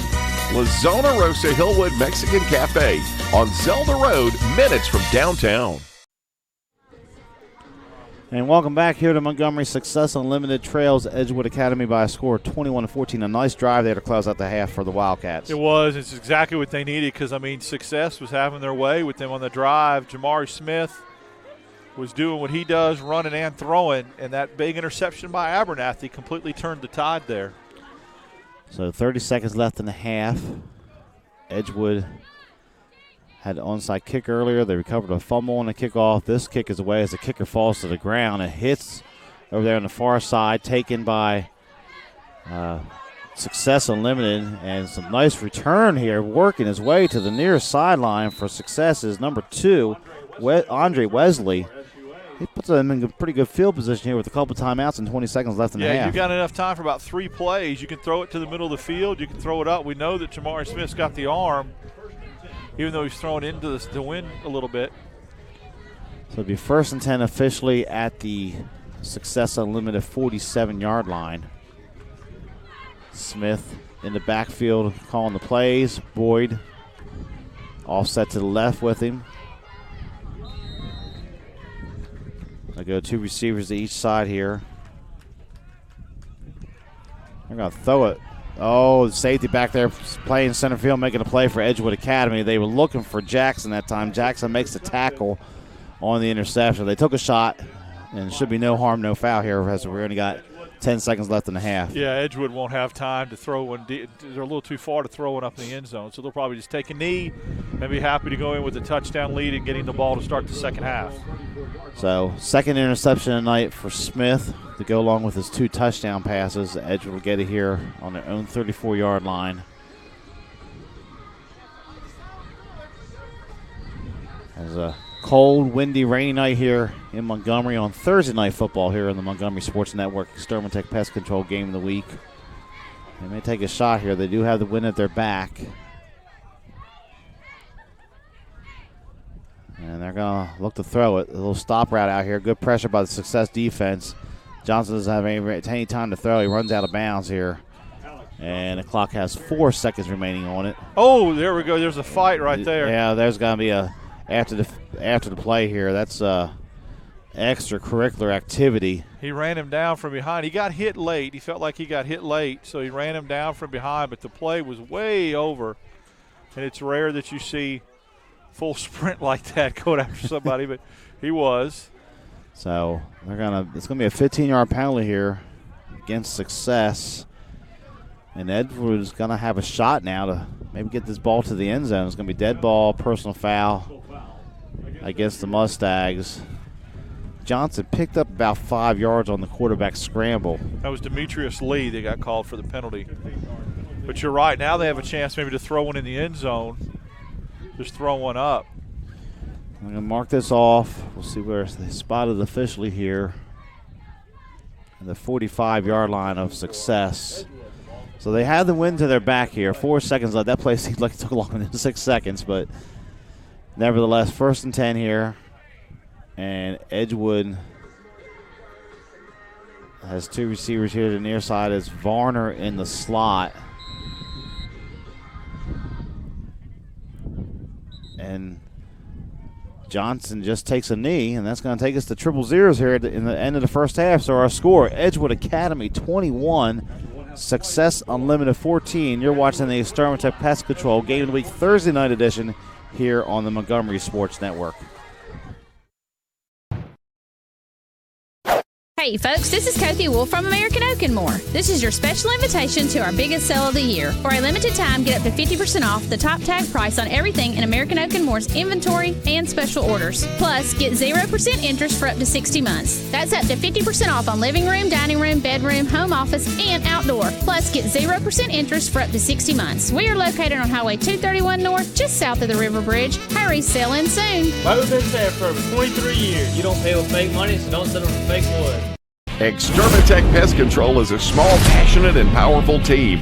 If you have bugs bugging you, join the Exterminatech family and have peace of mind that comes from the expertise of a professional company and enjoy their personal service. Exterminatech is locally owned and operated. They've been bugging the competition for over 15 years. Each and every customer is important to them. Customer service, their #1 goal. Call Exterminatech 334-209-4590. Mid-State Burglar Bars and Ironworks Incorporated is a locally owned and operated business in Montgomery, Alabama. And we've been in business since 1985 and served Montgomery and the surrounding counties with burglar bars, ironworks. Our philosophy is being honest, dependable, and treating each customer with respect and selling a quality product at a fair price. If you need burglar bars or ironwork of any kind, call Mid-State Burglar Bars and Ironworks, Montgomery. It was 1917. Charlie Chaplin appeared as the Little Tramp, Walt Disney graduated from high school, and Woodrow Wilson was re-elected president. And in Montgomery, Chris's sold their very first hot dog. Move forward to the 1950s. Hank Williams was hanging out at Chris's. Up through the 70s and 80s, many stars and politicians discovered Montgomery's little secret. Jump ahead to the new millennium. Riverwalk Stadium, the alleyway, and the new downtown. It's now 100 years later, and Chris's is still serving their world-famous hot dogs at 138 Dexter Avenue. How long has it been since you've tasted the city's most famous hot dog? Make Chris's part of your family history. Still family owned and operated, Chris's makes every hot dog and hamburger to order. Take Chris's to your next party or event. Call-in orders are welcome. Online at chrishotdogs.com and on Facebook. Chris's Famous Hot Dogs. Taste the tradition. Yo, check 1, 2. You asked for it, and now it's back. Yup. The new Yo at 100.5 on your dial. Classic hip hop from back in the days. Tom Joyner in the morning and classic hip hop all day. Taking it back. This is Yo music. This is Yo music. The new Yo is back. Now at 100.5 on your radio. The new Yo 100.5. Classic hip hop. And welcome back here. Halftime on the Extermatech Pest Control Game of the Week. Thursday night edition, AISA style, as we are here for this contest between non-region between Edgewood Academy and Success Unlimited. My name is Kane Young. I'm here with Daryl Daprich. Daryl, very exciting first half, very entertaining first half. Edgewood with the big score, capitalizing on the turnover there to take the 7-point lead into the intermission. Yeah, I think if we look back at the end of this game and if Edgewood's able to hold on and win, I think we could look at the play that kind of flipped the script, turned this around from them was the interception by Abernathy at his own 20-yard line. Success was driving, and they were having their way. Jamari Smith was doing his thing, and they had an opportunity to take a touchdown lead. Edgewood gets the big turnover, comes all the way down the field on the nice couple passes to Jackson Welsh, who they were utilizing well there at the end of the first half. Got him on the drag route in the end zone, and that is a big, big possession because Edgewood, as we mentioned, gets the second half kickoff. And Varner had a touchdown reception from about 45 yards out. Potts had the 34-yard touchdown run to get things started for Edgewood Academy as they recovered the opening kickoff. It was fumbled by Success Unlimited, and they were able to cash that in for 7 points. So 2 turnovers costing Success Unlimited so far. On offense for the Mustangs, it was Smith doing it on the ground. Then, all of a sudden, in the second quarter, into the win, he was having a lot of success in the air, and he found Willis in the end zone twice for touchdowns. Yeah, Edgewood was kind of employing an interesting defensive strategy. They didn't want to rush upfield, feeling like Smith would get right by them and have his way in the secondary. So they just sat back, and Smith was able to pick his receivers. He had 3 or 4 different receivers to choose from. So that was a really interesting scenario there. As we talked about, if you look at the way this game started, Kane, the fumble recovery by Edgewood, and they literally score on the very next play, you kind of had the feeling, the route could be on. It could be a long night. Success has done a great job of just kind of counterbalancing that, staying in the game, and defensively Perkins has really helped them, try to contain some of the Edgewood offense. Yeah, Matthew Perkins, a couple big tackles in the backfield tonight. He's also carried the ball a few times on offense from the running back position. Having a good evening so far here for the Mustangs here on their senior night when what is their first year of football. Kind of interesting here at halftime. First off, let's give a shout-out to Success Unlimited and the staff for bringing some food by for us here in this cold night. So some hot dogs and so forth here, some chips. So much appreciated here by the staff here in the press box.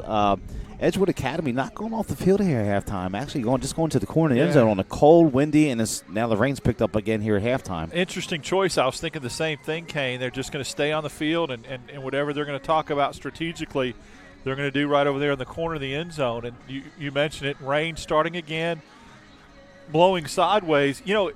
One thing I'm surprised, though, these conditions have not affected the passing game for either school. They've been able to put it up. I thought it was going to be just ground chuck the whole time, and both schools have had some effective routes and effective passing tonight. Almost seems like after the first few plays we had some problems with the snaps there early on. And then since that point, they've settled down with getting the football back to the quarterback, and we really haven't seen the ball on the ground a lot in terms of fumbles after the initial first few plays of the game. No, we haven't. They've done a good job with ball security, and we had the interception, we had the fumble. But other than that, they've done a really good job. Both schools have taken care of the ball. So we're here at halftime. Extermatech Pest Control Game of the Week. Our score is Edgewood Academy 21, Success Unlimited 14. We're going to take a timeout. We'll be back in just a moment. Hey folks, this is Kathy Wolf from American Oak and More. This is your special invitation to our biggest sale of the year. For a limited time, get up to 50% off the top tag price on everything in American Oak and More's inventory and special orders. Plus, get 0% interest for up to 60 months. That's up to 50% off on living room, dining room, bedroom, home office, and outdoor. Plus, get 0% interest for up to 60 months. We are located on Highway 231 North, just south of the River Bridge. Hurry, sell in soon. Well, we've been saying for over 23 years, you don't pay with fake money, so don't settle for fake wood. Extermatech Pest Control is a small, passionate, and powerful team. If you have bugs bugging you, join the Extermatech family and have peace of mind that comes from the expertise of a professional company and enjoy their personal service. Extermatech is locally owned and operated. They've been bugging the competition for over 15 years. Each and every customer is important to them. Customer service, their number one goal. Call Extermatech 334-209-4590. Mid-State Burglar Bars and Ironworks Incorporated is a locally owned and operated business in Montgomery, Alabama. And we've been in business since 1985 and served Montgomery and the surrounding counties with burglar bars, ironworks. Our philosophy is being honest, dependable, and treating each customer with respect and selling a quality product at a fair price. If you need burglar bars or ironwork of any kind, call Mid-State Burglar Bars and Ironworks, Montgomery. It was 1917. Charlie Chaplin appeared as the Little Tramp, Walt Disney graduated from high school, and Woodrow Wilson was re-elected president. And in Montgomery, Chris's sold their very first hot dog. Move forward to the 1950s. Hank Williams was hanging out at Chris's. Up through the 70s and 80s, many stars and politicians discovered Montgomery's little secret. Jump ahead to the new millennium. Riverwalk Stadium, the alleyway, and the new downtown. It's now 100 years later, and Chris's is still serving their world-famous hot dogs at 138 Dexter Avenue. How long has it been since you've tasted the city's most famous hot dog? Make Chris's part of your family history. Still family-owned and operated, Chris's makes every hot dog and hamburger to order. Take Chris's to your next party or event. Call-in orders are welcome. Online at chrishotdogs.com and on Facebook. Chris's Famous Hot Dogs. Taste the tradition. Yo, check 1, 2. U.S. Sports, and now it's back. Yup. The new Yo at 100.5 on your dial. Classic hip-hop from back in the days. Tom Joyner in the morning and classic hip-hop all day. Taking it back. This is Yo Music. This is Yo Music. The new Yo is back. Now at 100.5 on your radio. The new Yo 100.5. Classic hip-hop. And welcome back to the Extermatech Pest Control Game of the Week here. Thursday night, lights tonight from Montgomery as Success Unlimited trails Edgewood Academy by a score 21-14 in a non-region contest here in the AISA. As here on the Montgomery Sports Network, you can follow us on our website, mymgmsports.com. We have all our games listed there, our schedule, the past games on demand. You can also go to YouTube and watch from there. Search Montgomery Sports Network. Again, highlight videos and games are on demand there on YouTube. You can follow us on Facebook. Go like our page there on Facebook. We have upcoming schedules, sponsor messages, and highlights from games and photographs and all that. And you go to Twitter and follow us on social media there at MyMGM Sports. So a lot of avenues for you to follow us throughout here as the 2018 season begins to wind down. Next Thursday, we will be up in Chilton County again as Verbena will play host to their longtime rivals from across the county, Isabella.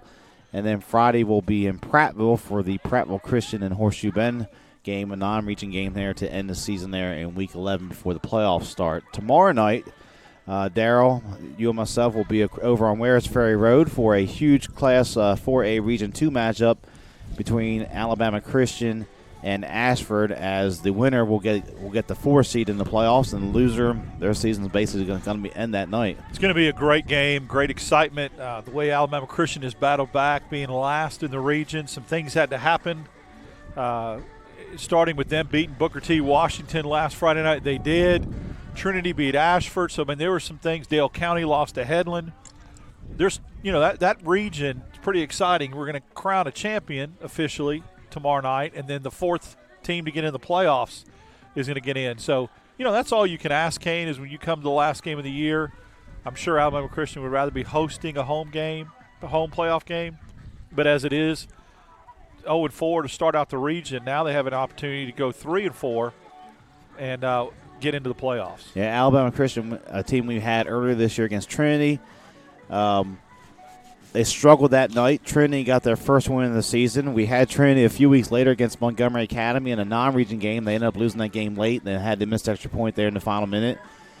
Since that point, Trinity's turned around. We haven't even mentioned them. They're going to be that 3 seed out of that region. They have really turned it around here late season with those home games and so forth kind of stacked at the end of the year. And they have really, despite all the injuries they've had to overcome in that region, tough region with Montgomery Catholic and Headland, they've made their way here in the second half of the season. Yeah, they've got things turned around, locked into the 3 spot. When we talked about ACA, different football team that we saw earlier in the year, they got a lot of their defensive guys that were out hurt back, and so they'll be a little bit close to full strength.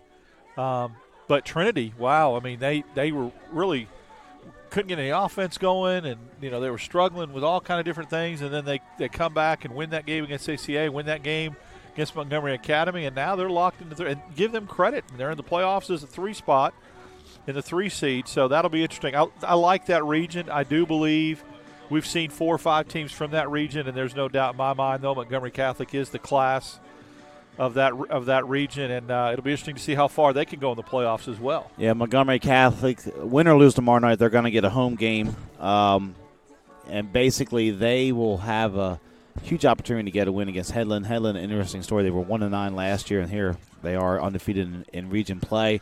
They are matched up on their side there with Holtville and Elmore County and Lincoln from the other region as we get ready for the playoffs here in the coming weeks. Montgomery Catholic, though, last week we had that game, and just an impressive victory over T.R. Miller.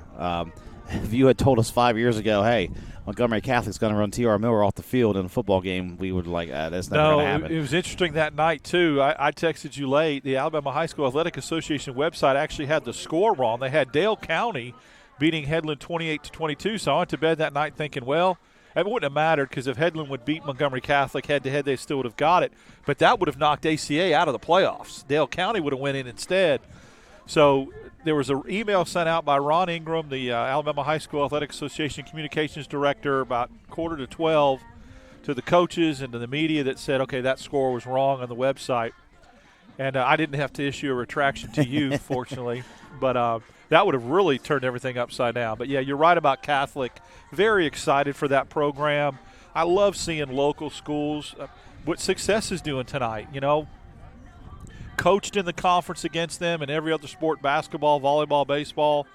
Now to see them have their own football program, another local Montgomery school, AISA school, starting to emerge, and they'll just build. They'll build from this year, and they're really acquitting themselves well so far tonight in this football game. Yeah, first-year program for Success Unlimited, taking on one of the traditional powerhouses from the AISA.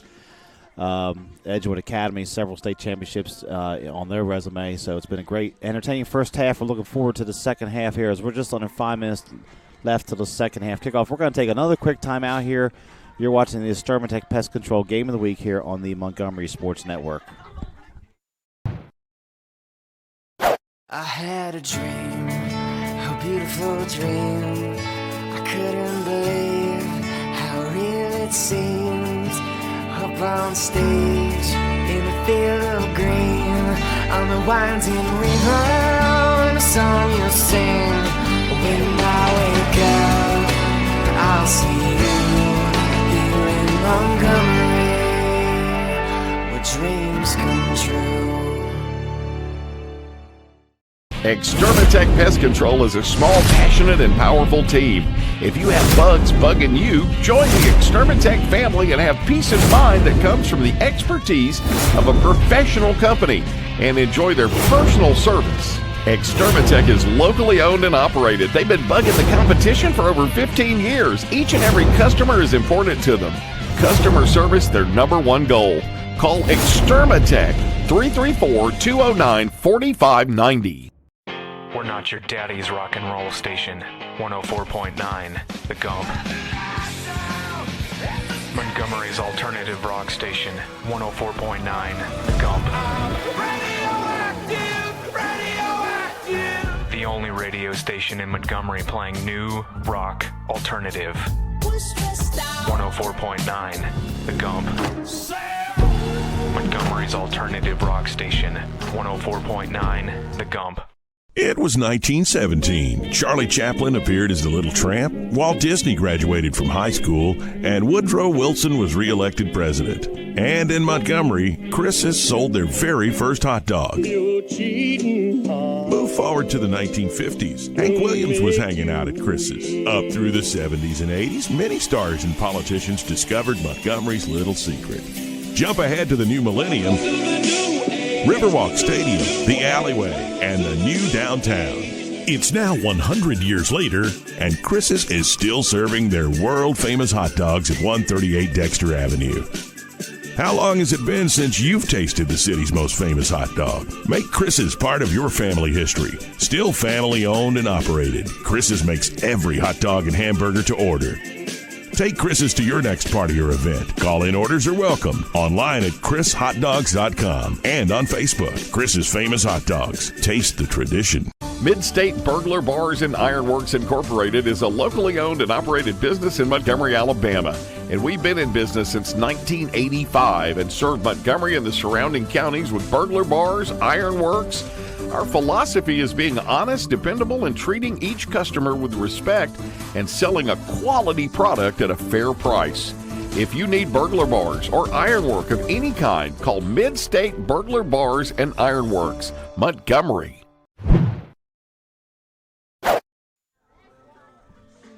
And welcome back here to Montgomery. Halftime of the Extermatech Pest Control Game of the Week Thursday night edition, as Edgewood Academy leads Success Unlimited by a score of 21-14, as the teams are making their way back out here to warm up, get ready to start this second half in just a moment or so.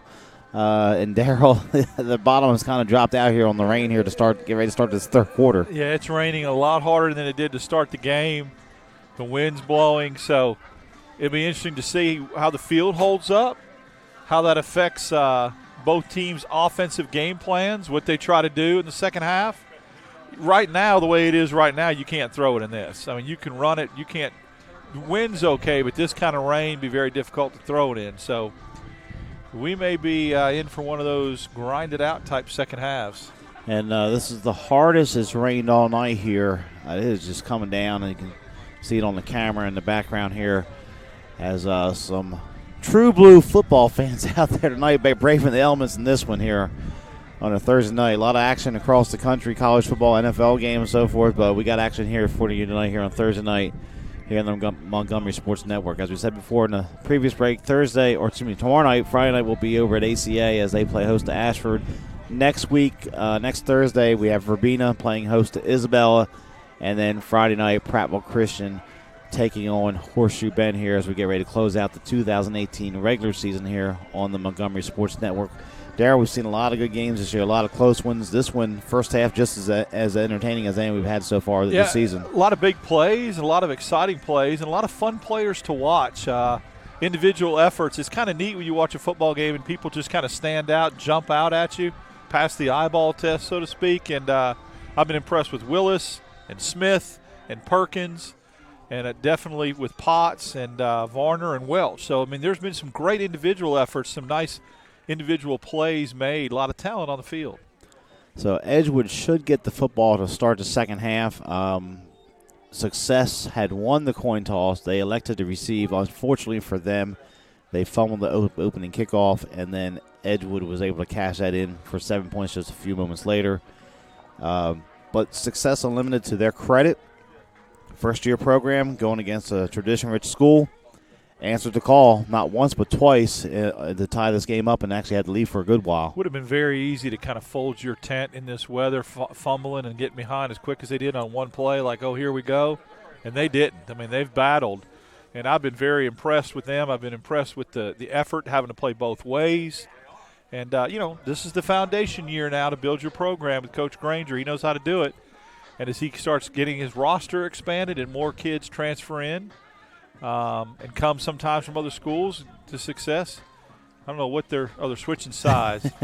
You mentioned unfortunately the kickoff thing. That is a double whammy when you decide to go ahead and take the opening kickoff and you virtually fumble, because now it's like you don't get the ball to start either half. You've got to give that ball away on both halves. So. And Coach Granger here, coached several years, head coach in the AHSAA. He was the head coach of Robert E. Lee at one point, and then also at Talladega, a school we've been talking about a little bit here off the air tonight in the press box, as they had a big game last week against Holtville. As we'll get ready to start this third quarter here on the Extermatech Pest Control Game of the Week, Thursday night edition. And they're going to kick this one off to the up man there, and working his way is Abernathy to the right. He's going to have some room. And a nice return out the midfield here, as the players seem to be enjoying the rain for the moment here.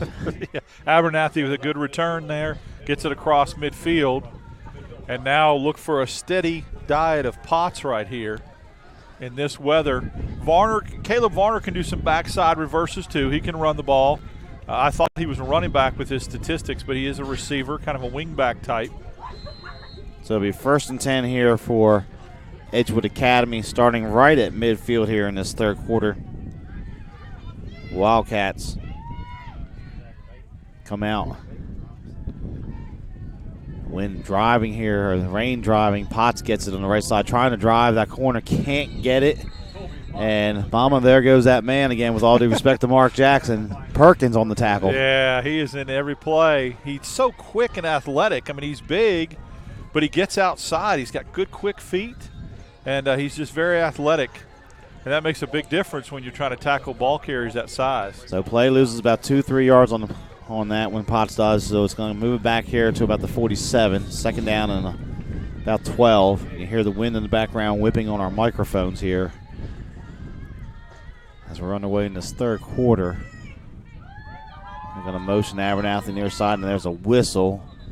It looks like it's going to be a false start on Edgewood Academy. They called offsides, but it's against Edgewood. So march it back 5 yards here, and a good opportunity for success defense now to get this team off the field here with it being 2nd down and about 17. Yeah, absolutely. That's what you want. You want a 3 and out. You're down 7. Can't really afford in this conditions to go down 2 touchdowns. The motion, Abernathy again to the left.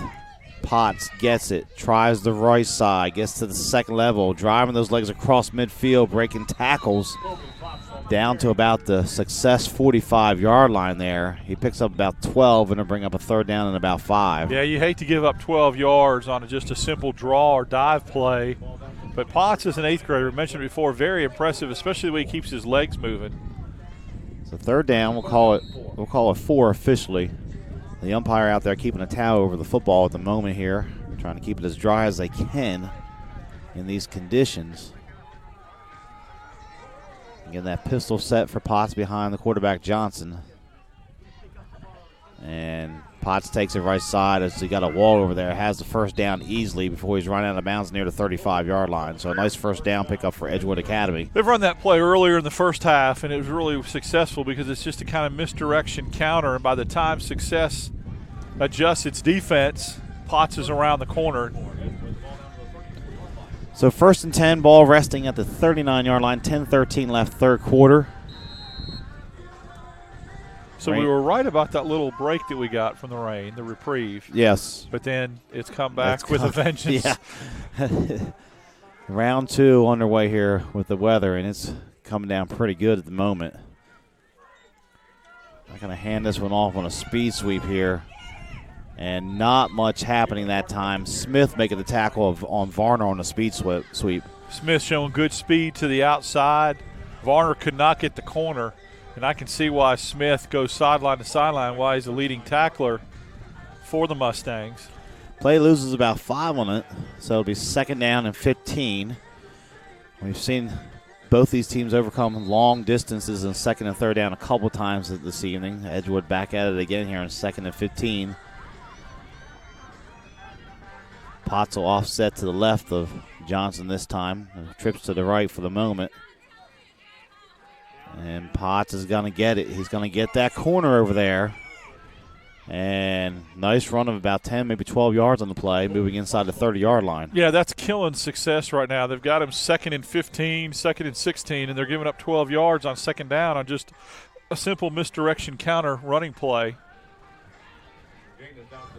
Clock will tick down under 9 minutes here on this 3rd down and about 3 from the 28-yard line of success, as they're running a lot of players in and out here on this defensive line. Edgewood Academy taking their time in the huddle. Don't have the play clock here like we have in some of the other games this year, so we just have to kind of estimate on the time remaining on some occasions. Potts gets it. Stutter steps across the right side there. He's down close to the marker. Looks like he's going to have the yard to gain. So they're marking it about the 24-yard line. Yeah, it looks like he just got enough, Kane, to get the 1st down. Yeah. This is the kind of drive, if you're Edgewood, you just relish because the rain's going, you're burning clock, you're keeping your defense off the field. And it is coming down in sheets right now here. Good crowd from Edgewood down here tonight. Haven't seen really anybody exit the premises. Most people have been staying here through the elements. We're going to run the end around again here. Abernathy coming out here, has some blocking. Nice move there to sidestep a man, and he goes inside the 10-yard line. It's going to be 1st down and goal here at about the 2-yard line for Edgewood. Jackson just tried to throw a shoulder into him. You're not going to bring him down that way. You've got to wrap up, and he just threw his body to try to knock him down. You can't tackle somebody that way. So 1st and goal for the Wildcats at about the 2-yard line.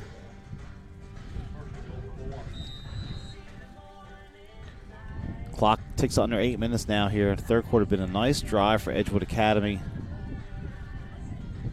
in this driving rainstorm at the moment. Again, Potts will line up. Johnson takes it left, and there's a flag.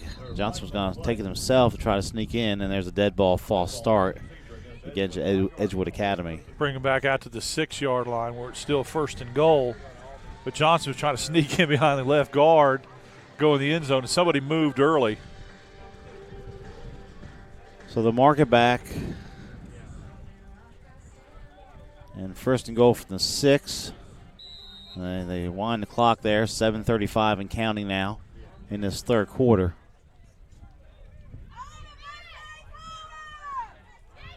Abernathy in motion to the left. Potts gets it. He kind of slips that time. Going to lose a yard on the play. Yeah, the conditions got him. The turf monster got him that time. He tried to make a cut and just slipped and fell. Now it's 2nd and goal from the 7. So clock ticks towards the 7-minute mark here. 7:05 officially left 3rd quarter. Edgewood Academy trying to punch this in and get a 2-score lead on Success Unlimited. Potts stays in there with Johnson. Potts just an 8th grader. Abernathy again in motion to the left. Johnson pulls it himself this time. Comes out here to the left, and he's going to be dropped in the backfield for a loss of yardage on the play, bringing up a 3rd down and 10 for Edgewood Academy. Yeah, going the wrong direction. A lot of that has to do with field conditions. I don't know if it's the calls that they're making. As far as the offensive play calls, I mean, you would want to not go east-west in these kind of field conditions. Go north-south and just push the pile. Of course, you got Perkins in the middle and Demetrius Lee, number 77, who has been pretty stout over the ball in the interior for Success. Miles Richardson made the last tackle for Success Unlimited. 3rd down and goal from the 10. 6:10 left here in the 3rd quarter. Abernathy goes in motion to the right this time. Johnson going to look to put it up. Flushed out of the pocket. He's going to take it himself. Cuts it up at the 5. Dives forward. He's down to about the 3, bringing up a 4th down decision time here for Edgewood Academy. You have to think they're going to go for it in these conditions. They are, and one of the few times you'll see Lee miss a tackle there. Ethan Smith miss a tackle. Just stepped inside of him, Johnson did. Well, I say that. It looks like the field goal team is going to come on here for Edgewood Academy. So this will give them a 2-score. They have converted all 3 extra points, and they look good on them. So. And this is where, we've said it a lot, where a kicking game is such an advantage. So Peacock, number 12, the kicker, This will be about a 20-yard attempt, but it is on the left hash. With those short, stubby goalposts. Oh, low snap. Almost blocked. Kick is up. There's a flag. The kick is no good, but unfortunately I think it's going to be roughing the kicker here on Success Unlimited. And now they'll get a 1st and goal, half the distance to the goal. And personal foul. That was a tough break. He almost blocked it, but, he could not stop himself with this. It's slick field when it gets down to it. Yeah, that's a great point. There was no footing there at all. So it'll be 1st and goal here as Edgewood Academy trots their offense back on the field. 5:11 left here, 3rd quarter. And they're going to 1st and goal. They're going to spot it at about the 2-yard line, maybe the 1. Go on my side judge here. I'm going to say the 2. So Johnson, Colby Potts lines up behind, and they send 2 receivers way out in the formation just to take the defenders out there for the moment. Potts gets it. He's going to walk in. He's in the end zone. 2-yard touchdown run for Colby Potts, and Edgewood Academy's on top 27-14. Yeah, and that penalty was costly because not only did you give them a 1st down, the field goal was missed. So you would have held and got the ball down 21-14. As it is now, you're down 27-14 with the extra point pending. So 4:52 left, a 7-minute, 8-second drive by Edgewood Academy. Covers 50 yards, and they lead at 27-14. A nice drive out of the intermission there for the Wildcats. And now we got a flag on the far side. As the win offside on Success Unlimited, so they can move it up half the distance to the goal here. And we've seen that several times this year, Darryl. I don't know why they just don't let them kick the extra agree. point. And if he misses it, then we do it. But it looks like Edgewood's going to move it up a little bit here. So, again, rain coming down, wind whipping here in Montgomery. Edgewood Academy out of Elmore County up to the north of us, leading 27-14. And extra point is up, and we got another whistle. And can't tell. Yeah. I don't think it's offsides. I thought I saw an official dead ball on sports. No, offside. Offside again against Success Unlimited. So the kick was good, but I guess they're gonna have to redo it again. So absolutely hate that rule. So now they're going to spot this down at about the 1-yard line.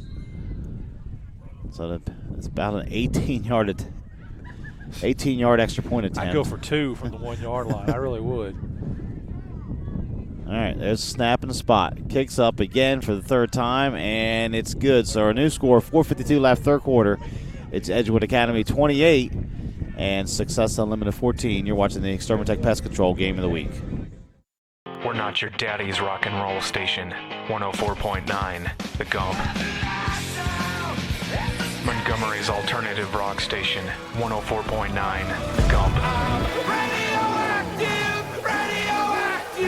The only radio station in Montgomery playing new rock alternative. 104.9, The Gump. Montgomery's alternative rock station. 104.9, The Gump. So we're back here. Nice drive for Edgewood Academy to open this 3rd quarter. Took 7:08 off the clock, 50 yards. They have the 2-score cushion, 28-14 here over Success Unlimited. I'm going to pooch this one here to the near side. And the up back fumbles the football. I think Success gets back on it, though. We've seen that a couple times tonight. So they're going to start out on about their own 35-yard line. But Darryl, coaching staff for Edgewood Academy, has to be happy with that. Coming out of halftime, able to march down methodically, put points on the board, and seize control of this contest. Yeah, and as you mentioned, take 7.5 minutes off the clock. That's huge. Their defense sat over there. Think about it. They hadn't played since the end of the first half, so they should be really, really well rested. And this is where depth is going to come in handy with the depth that Edgewood has, with now Success being on the field so much defensively. So Boyd in the backfield here with Smith to start this possession. Smith going to toss it out there. Boyd trying to race to the left corner. And he's he's going to have a hard time getting back to the line of scrimmage there as the Edgewood Academy is able to string that out. Yeah, they did a great job that time stringing that out. He loses a yard, looks like, on there, or just gets back to the line of scrimmage. That'll be second down. 4:20 and counting here, third quarter. As it looks like Antonio Jones checks back into the game here for Boyd. Tough conditions, the toughest conditions we've seen all year. We had the rain in Chilton County, the lightning delay basically that night, not necessarily a whole lot of rain. Smith going to look to put this one up in the air. Pump fakes once, pump fakes again. Now he's flushed out of the pocket. Throws it late over the middle, and that's going to be intercepted. Oh, all to the hands of Varner. Boy, oh, that would have been a non-offensive touchdown on that one. That pick six, he had a lot of grass in front of him. Yeah, he read the play well, did a good job breaking on the ball, and you wonder if it's a slick ball there. Just got through his hands, but Caleb Varner had 6 if he holds on. So third down and 11 for the Mustangs. 3:54 left here, and you third should quarter. be familiar with the Varner name. His father played football at Stanhope, was a 3-year letterman, and they live in the Millbrook area, all Stanhope people. So known Caleb since he was young. So I'll get on him for about dropping that. It's a third down. Boyd in the backfield here with Smith. And now we have a whistle. And that, so it's going to be a false start against Success Unlimited. Yeah, so the Mustangs penalized 5 yards. They're going to move that back here. The official on the far side are getting a workout here these last 2 minutes. Yeah, he's definitely getting his steps in. So 3:54 remaining. Clock will start when they snap the football. And for the meantime, the rain has lightened up a little bit. It's still raining, but it's not as hard as it was. Smith going to look to throw. Has time. Goes late over the middle. And a nice catch over there. And that's going to be a first down for Success Unlimited. Number 9, Mays, making the catch. That was a nice play by Rico Mays. He went up, high pointed the football on a little slant. The middle of the field's been open for Success, and they've had, a lot of success in the middle of the field. So 1st and 10 at the 48 for the Mustangs, 3:45, and we wind the clock here in the third quarter. Success has had a better time throwing the football into the wind than with it to this point in the game. Smith going to take it himself this time to the right. Hit, but is able to fall forward for a couple yards there near midfield. Yeah, good defensive adjustment that time by Edgewood. They're not rushing. They're waiting until Smith commits, and then they're committing, but they're not just standing there either. They're at least getting some upfield pressure. So bring up second down and about 8 from the 50-yard line here for the Mustangs. 3 minutes left, third quarter. As Boyd is back in the game at running back. We're going to throw it out here to the near side. It's going to be complete. Willis across the 50. And finally run out of bounds at about the 45-yard line. A lot of contact there after the play. No flag, though. That's 3 of those that I've seen tonight where the official has been standing right there. He just let it play. Hit out of bounds late, that kind of thing. He's just kind of let that go. Play picks up 4. We'll bring up third down and about 3 here as the wind gusting viciously here. It's been the strongest wind we've seen so far this evening. I feel like I'm at Soldier Field. 3rd and 3 at the 45 for the Mustangs. 2 receivers again to each side.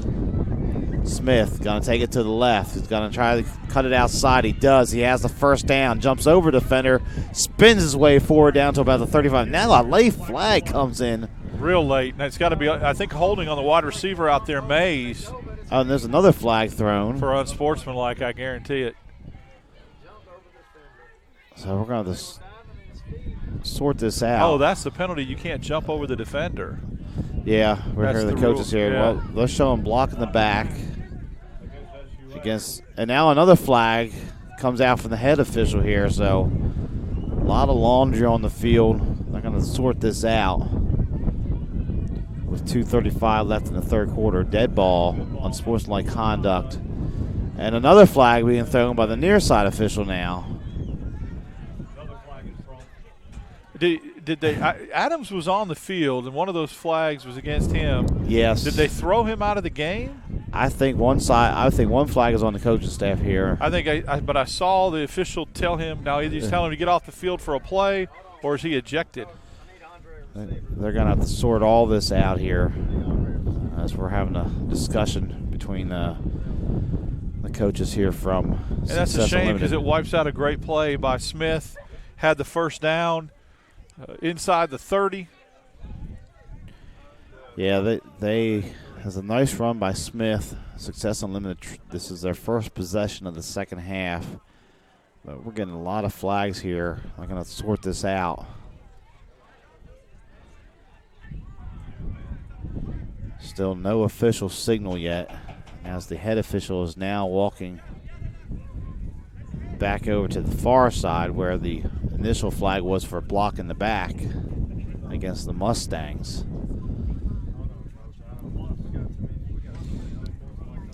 And we see they're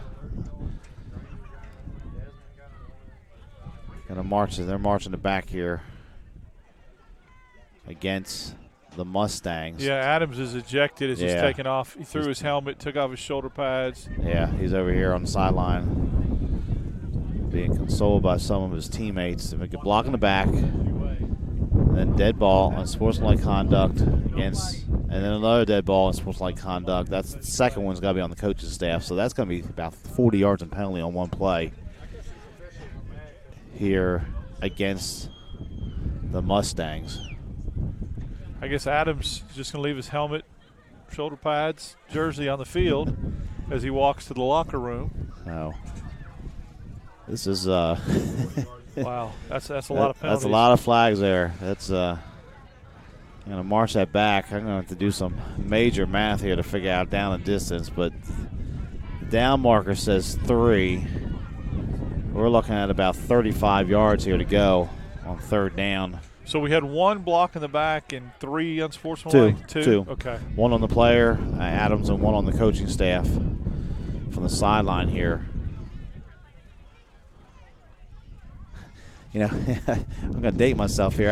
That was reminiscent of the oh my gosh, Breakfast Club. Where the principal was like, "You want another one? You want another?" On the detentions, absolutely. You got another one. Keep going. I go all day. He said. Oh my gosh, so they marched that off. 2:35 left. Now they start the clock. So the clock's running 2.5 now. On 3rd and 35, Jackson going to look to throw. He's going to roll to the near side here. He's going to tuck it himself. Pick up about 5 yards in the play. And it'll bring up 4th down. Yeah, Jamari Smith really had nothing that he could do there.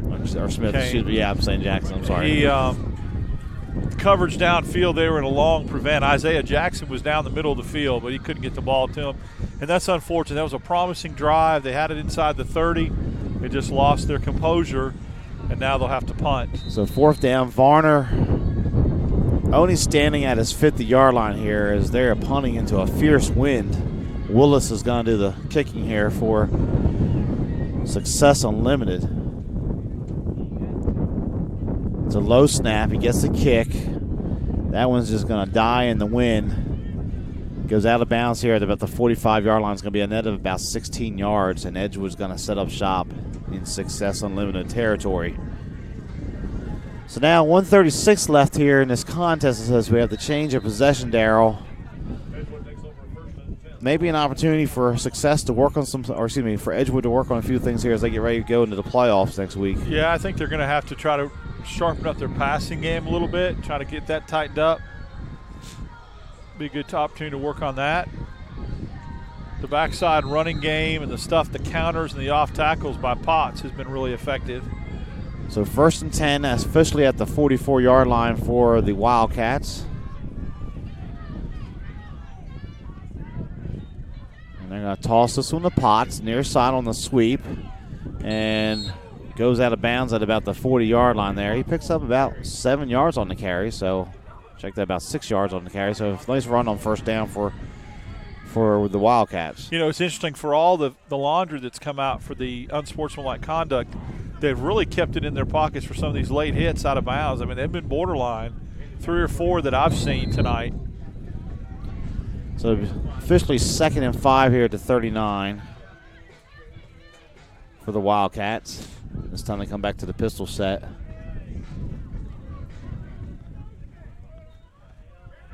Potts gets it on the counter this time, and he's spun around the back foot, escapes one tackle. It's going to open up for him here on the near side. He has a bunch of blockers over here. Potts tiptoeing down the sideline. There comes a flag in. It's going to probably be in a block in the back. Yeah, there's two. But a nice job of escaping the initial contact there. They had him for like a 5-6 yard loss. He spun out of that. Shows a lot of strength. For just a 8th grader, it's going to be a spot foul, so they may still have a first down out of this, depending on where they mark it off at.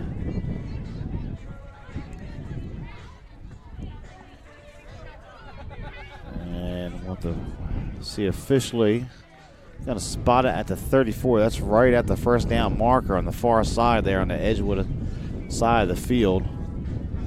1:13 left third quarter, 28-14 here on the Thursday edition of the Exterminating Tech Pest Control Game of the Week. We have an officials timeout now for a measurement. So they'll bring the chains in here to the near side hash. Tomorrow night we'll be over on Wares Ferry Road for the winner-take-all matchup between Alabama Christian and Ashford in that Class 4A Region 2 matchup. They stretch the chains out. First down, Edgewood Academy. So they'll mark it down to the 34-yard line here. Wind is whipping, by far the coldest night of the season we've had here on the 2018 campaign. This is winter football weather right here. We went right from summer to winter. No in between here. As right. Potts offset to the left. And they're going to run that counter back to the right there. They've had something working there this whole second half. Potts spinning around. He fumbles the football. It's on the ground. Success Unlimited has the football. A big job, a big turn of events there for the defense as it is recovered by the Mustangs.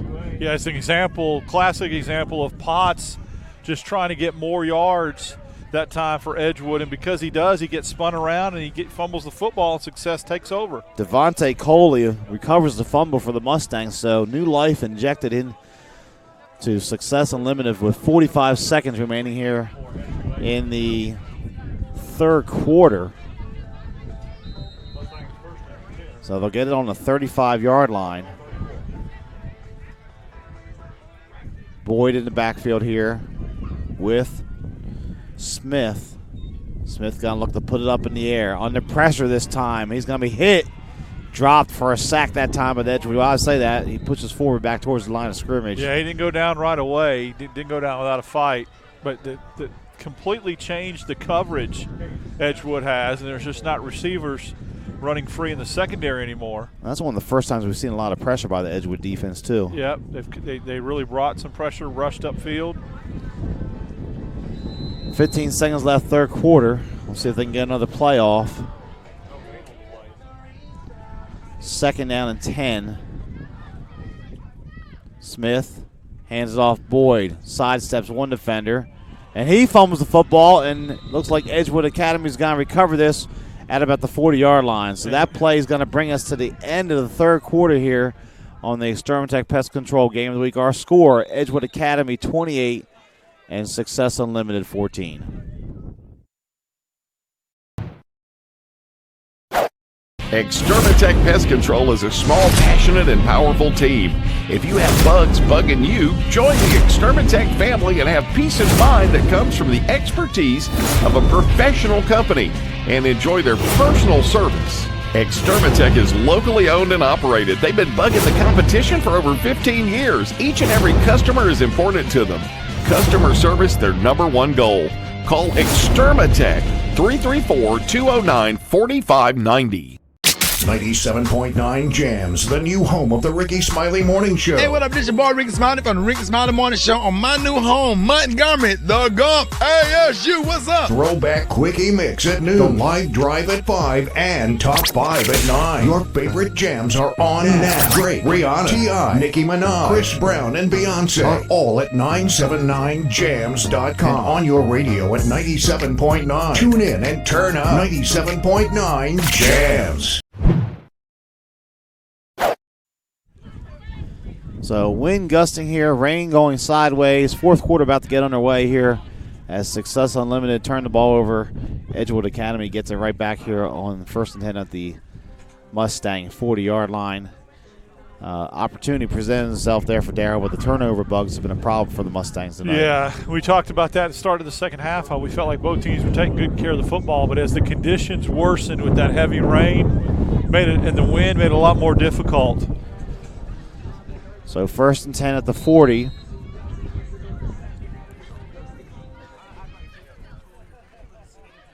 And Potts is in the backfield again. He's going to get, they're going to run the reverse to Abernathy. Abernathy trying to get the left side there, has the corner, and finally knocked out of bounds, but not before he gets another first down for the Wildcats.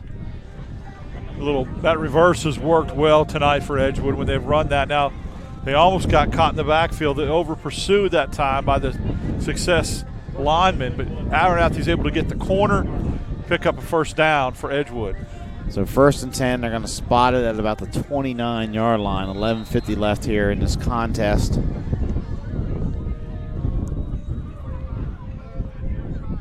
This time, Potts offset to the right of Johnson, his quarterback. And again, they're going to give on the end around here, near side, and a big hit there that time for Success Unlimited. But good yardage again on first down for Varner. And there's a late flag coming in after the play again. Could be taunting by Jamari Smith, who's in the game at safety now. And I think when we made that hit on Varner, he had something to say to him as he walked by. Dead ball, unsportsmanlike conduct against Success Unlimited. So they're going to mark that off 15 yards. Smith comes out of the game. Onto the sideline, 11.5 left here.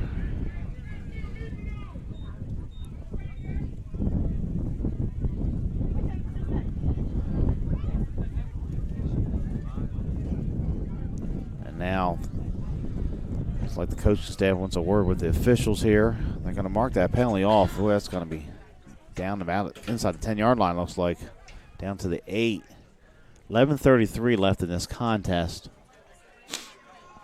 Yeah, Coach Granger wanting to get an explanation if something was said. And now Smith's out of the ball game as well. It looks like, yep, he's been ejected. Wow. That is tough for Success Unlimited. I didn't know that you could get tossed on your first unsportsmanlike. I didn't think you could either. I don't know if that's a AASA rule. Yeah, so and it's going to be 1st and goal here for Edgewood Academy as they race to the line of scrimmage. Clock running now, 11:22 and counting.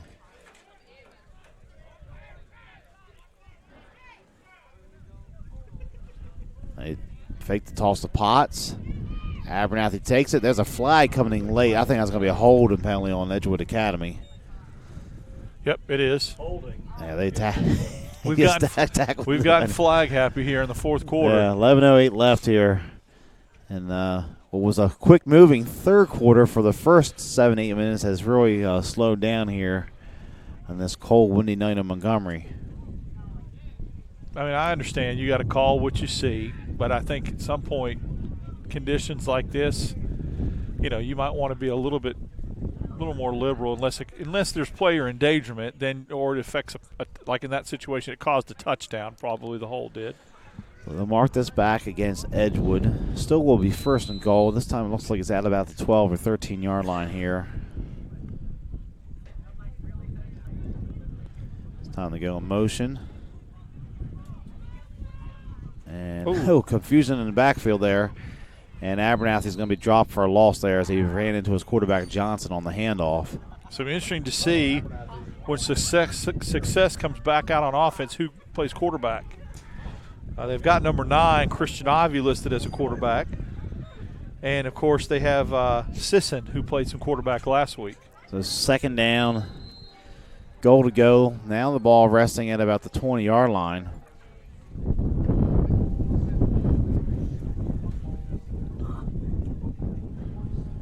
And wind, rain coming down here. Heavy again. Abernathy goes in motion to the right. Potts gets this to the right side. Takes his time, follows his blockers. Very patient. Gets inside the 10, down to about the 5-yard line. And a flag. Oh, another flag. Oh, my goodness gracious. Antonio Jones, there is a flag. So things have really slowed down here. On a sideline warning on Success Unlimited. So, and that's one of the assist. I think it's actually one of the assistant coaches that's having a lot of words there. So they're gonna wind this up. 10 minutes left. Clock moves now. 28-14. Edgewood Academy leads it. So, and now another flag. And it looks like a coach has been ejected. Yeah, one of the assistant coaches has been ejected. He's up here with us. Yeah, the coach was up here in the press box with us. We ejected him from the press box, and then he got ejected. He went down to talk to one of his players, and now he had a word with the official, and he's going. And there's another flag as he has a word for the side of official here as he heads off. So I'm not keeping the yardage. Flag yardage here like I do some games. Here in the second half, it's been very wet up here, so I'm not keeping the stats like I have most of the season. But well, you might as well get your money's worth because it's only half the distance to the goal. Right. And you've already been ejected. What is it, a 2-yard penalty? Yeah. So. Say what you got to say, get your money's worth. Now, 9:26 left here as the head official and one of the other officials come over here to have a word with the head coach for Success Unlimited. But I guess you got to be careful, though, at some point. They could say, you know what? Yeah, that's right. And forfeit the game. I've seen that happen. Yeah. So, Edgewood Academy, looking over there at the players on the sideline, those guys are just kind of standing there like, hey, let's get this show on the road. But they've been out here in the elements for a while. 9 o'clock here in Montgomery. Still pretty fast game for some of the ones we've seen this year. For 57 flags. That's unofficial. We're not. I mean, it is unofficial. We'd have to go back and count, but it may not be that far off. It may be 54 flag. Oh, a lengthy conversation here. We got Tim Gale up here. How many flags, Tim? You got a stat sheet there. Don't forget, tomorrow night, Montgomery Sports Network will be over on Wares Ferry Road as Alabama Christian will take on Ashford. You can follow us at our website, mymgmsports.com. You can go to YouTube and search us, Montgomery Sports Network. Go to Facebook, like our page there. Also follow us on Twitter at mymgmsports. All kinds of good information there, highlight videos, on-demand videos from throughout the season. And so we've had a lot of close contests that have come right down the wire several weeks in a row here during our games. So still don't have all this sorted out. There's not much to sort out. It should be pretty much the ball should be on the 1-yard line. So down marker says 3, so I guess we'll go with that. Yeah, that's First down and goal. Well, the PA announcer says first down, but the down marker on the far side says 3. The scoreboard says second down. Is it unsportsmanlike conduct an automatic first down? Well, I don't know how they could get a first down because they never gained the first down. It was always already first goal. It's just a dead ball foul in this situation. And there's a handoff, and walking in around the right end is Abernathy for the touchdown, and is now 34-14 for Edgewood Academy. And this is where, as a coach, you really earn your money because you've got to do everything you can to keep your players from quitting. I mean, it's just hard. Things have not gone your way. 2 of your better players have been ejected. You've had a coach ejected, and now it's starting to unravel. You got to do your very, very best to keep everybody engaged and focused and still playing hard. So Edgewood Academy with their second touchdown here of the second half to extend their lead here against Success Unlimited. And Peacock on for the extra point attempt. He's been 4 for 4 so far this evening. And the kick is up. And make it 5 for 5. So our new score, 9:06 left in this contest. It is Edgewood Academy 35 and Success Unlimited 14. I had a dream, a beautiful dream. I couldn't believe how real it seems. Up on stage in the field of green, on the winding river, and a song you'll sing. When I wake up, I'll see you here in Montgomery, where dreams come true. And we're back here, Success Unlimited, and Daryl. Nice meeting down there. It looks like the coaching staff for the Mustangs having a word with their players. Yeah, I think he's doing exactly what we kind of speculated he would. He's gathered everybody up, said don't lose your control, don't lose your composure, and wanted to kind of get them focused.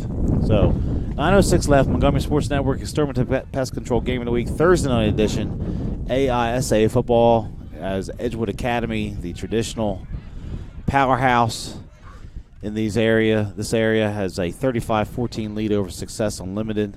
And now the Mustangs got to get some other players out there as have some newbies in the game here, new players in the game here for this kickoff return.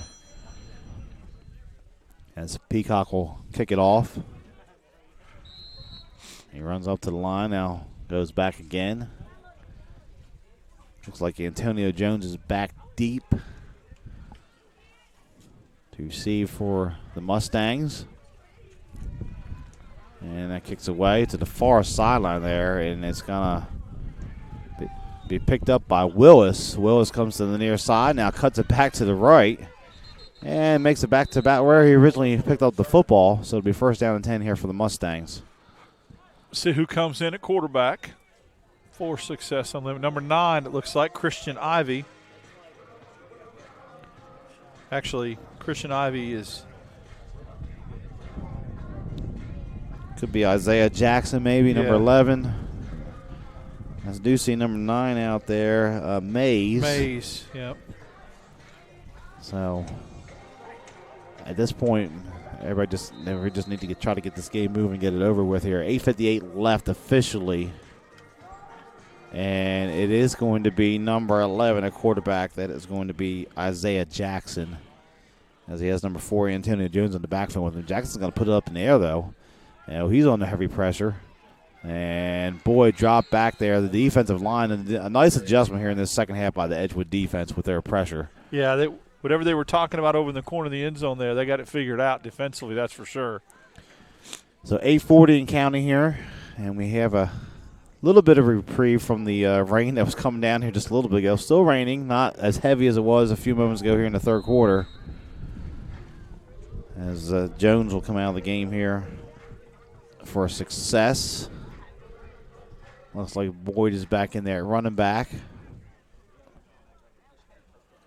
with Jackson. Gonna throw it out here. Goes incomplete. He was looking for Mays that time. That's a hard player to overthrow. Mays pretty tall out there. Went up, tried to climb the ladder for it, couldn't come down with it. Yep, now you're in third down, and obviously you're backed way up right here. You got to be careful with what your play call is. So 8:12 left, fourth quarter. And it's about third down and about 25 here for the Mustangs.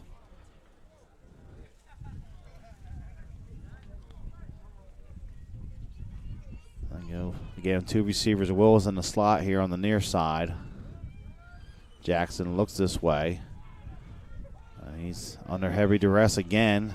Gets away from one defender but can't escape the second one. He's dropped back near the goal line inside the 5. And it'll bring up fourth down for the Mustangs with under 8 minutes to play. And they'll have to punt really in the back line of the end zone there. Will Success Unlimited.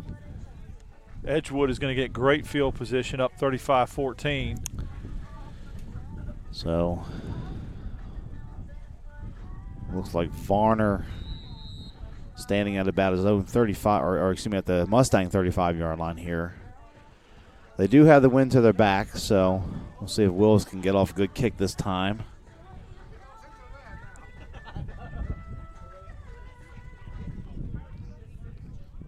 No pressure from the Wildcats. Varner, he fumbles it at 35, but still able to pick it up. And it's going to be his tackle right there at about the 31-yard line. So nice coverage that time for the Mustangs. So change of possession with 7:13 remaining. You know, you fully expect just a steady diet of running here. Just run for Edgewood. They want the clock to go. They want to get out of here without any injuries as they prepare to start their playoff run. So 1st and 10 at the 31-yard line here for Edgewood Academy. 7:13 remaining as they are in control here in the second half. We were tied at 14 late first half, but they were able to get an interception from Abernathy and cash it in with a touchdown. Sism in at quarterback for Edgewood now. He's number 30, but on the roster we changed to 10 wearing the white jersey, and there's motion. And check that timeout. Timeout, Edgewood Academy. We're going to take it with them. 7:13 left here on the Extermatech Pest Control Game of the Week. It's the Wildcats in control of 35-14. Zona Rosa Hillwood Mexican Cafe, located on Zelda Road, minutes from downtown Montgomery, is one of the area's finest Mexican restaurants. From our great lunch selection and value to our tablecloth and candle evening atmosphere for dinner, La Zona Rosa has something to offer all connoisseurs of fine Mexican dining.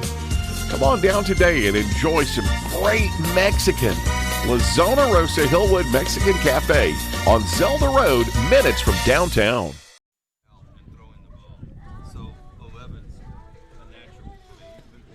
So we're back here, Success Unlimited, as 35-14 lead for Edgewood Academy as they are trying to close this one out and get ready for the playoffs next week. Success Unlimited in their first year of action here in the AISA. Have 2 wins on the season as they play this final game here on a Thursday night. Here comes the rain again. And it's coming down pretty good again here. Been a steady diet of precipitation here in the second half. As I see number 8 in there running back now, and they're going to hand this off to him. On the far side, that's going to be Blaine Guthrie on the carry. Not much happening there as he works to the left side as we go under 7 minutes to play here in this contest. Here comes, man, it's coming down. Usually we try to do a good job keeping up the stats. We've had none of that tonight. I'll just be honest with you, because all our papers here in our press box are wet. They're soaked, but that's okay too. So we'll work through it. So we're going to have second down and about 11 here for the Wildcats. Again, Guthrie stays in the backfield.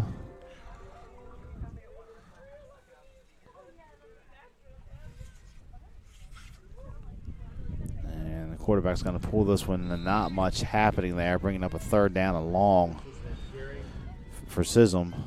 Bringing up third down and about 10. He may have got back to the original line of scrimmage, and that's it. Well, keeping it on the ground, though, that's a smart thing to do, just putting in some subs, getting some young kids some playing time and some experience, and let the clock run. Yeah, 6 minutes left here in this contest. It's Edgewood Academy with a 21-point cushion.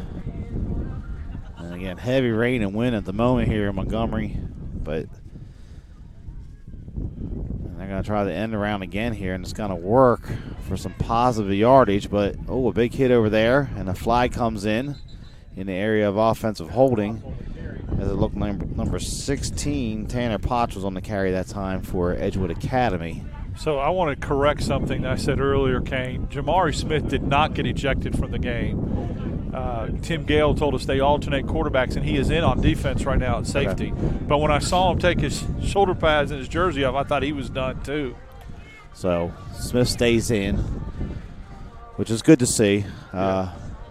He's had played it very well for a large part of the first half, and made that nice before all those unsportsmanlike conducts. Had just picked up the big first down there. Really did, and had them in position to get this back to a one-score game, and then it really flipped at that point. Yeah, kind of got out of control here as we go to 5.5 left here in this contest.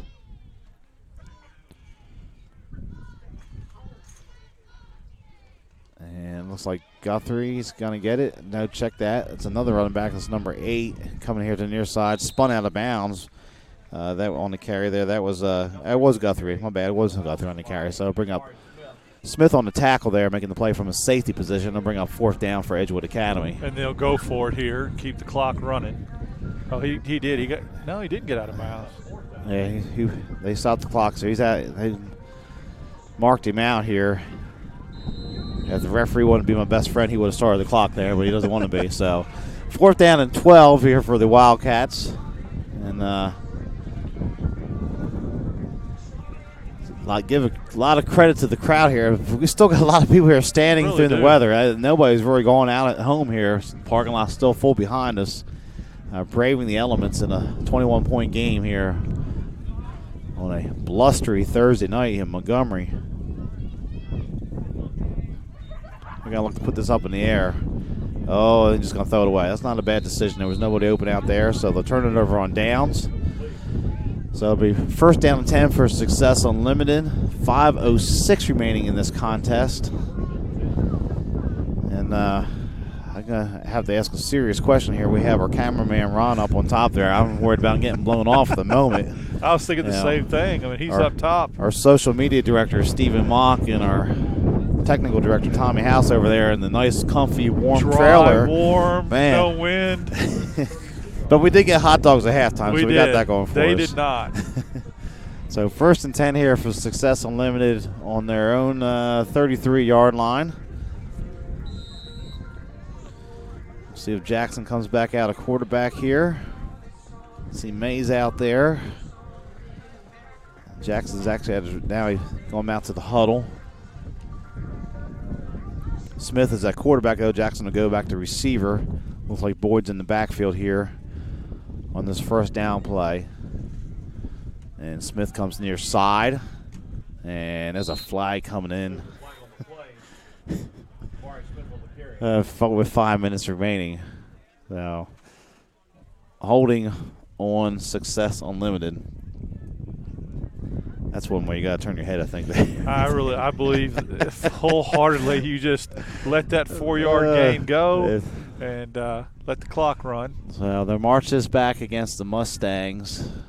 They're going to spot it at about the 30-yard line here. So bring up about a first down and 14. Check that, at the 25-yard line. My bad, it's going to be about first down and 19. So 5 minutes left in this contest. Exactly. Clock will start when the ball is snapped.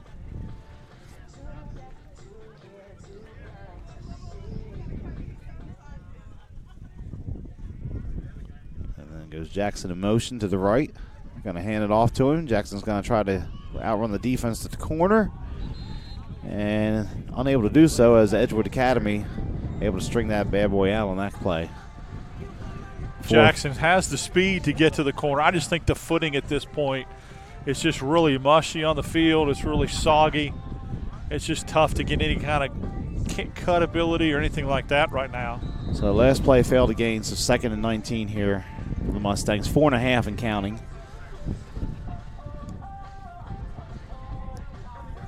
And two receivers each side. Jackson in the slot on the near side here. Smith gonna roll to this side. Looks like he's gonna try to keep it. He outruns one defender, gets a block there from Boyd. Falls forward out of bounds at about the 42-yard line. So he picks up about 16, 17 on the play. Bring up about third down and 2. Yeah, that's a nice run around left end. That was working really good early in the game.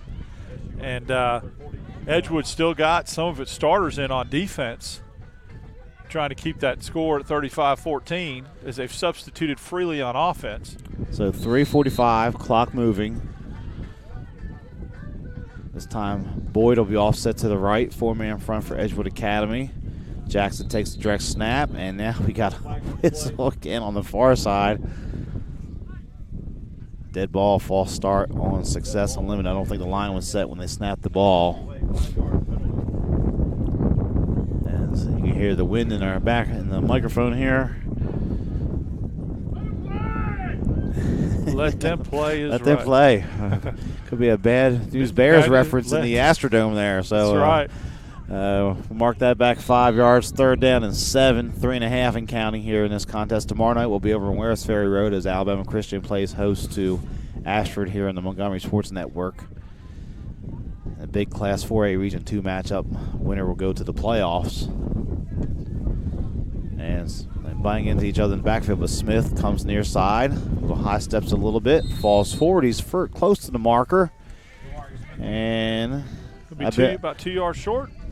I've been wrong on these all night. So actually, buddy, I think he has it. He's got the he first does. down, okay, yeah. He has it. They gave it to him. It seems like every time, whatever I've called all night, I've been way off on there. He looked short. To me, he looked like his knee was down, but I'll take it, get the first down, keep the clock running. So 3:02 left, and then they whistled this back in. The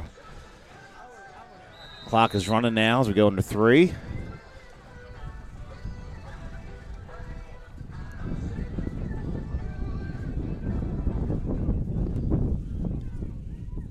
And Smith looking, has some time over the middle.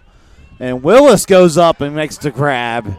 First down for the Mustangs. Nice job by Willis. He's been smooth tonight in the reception game. Does a good job. He's got good hands, good explosiveness, and caught that in traffic too, which is impressive. So Willis, several big receptions tonight, has the 2 touchdown catches. 2:40 left. 1st and 10 for the Mustangs at the Edgewood Academy 44-yard line. See if the Mustangs can punch another one in here before the clock expires on them.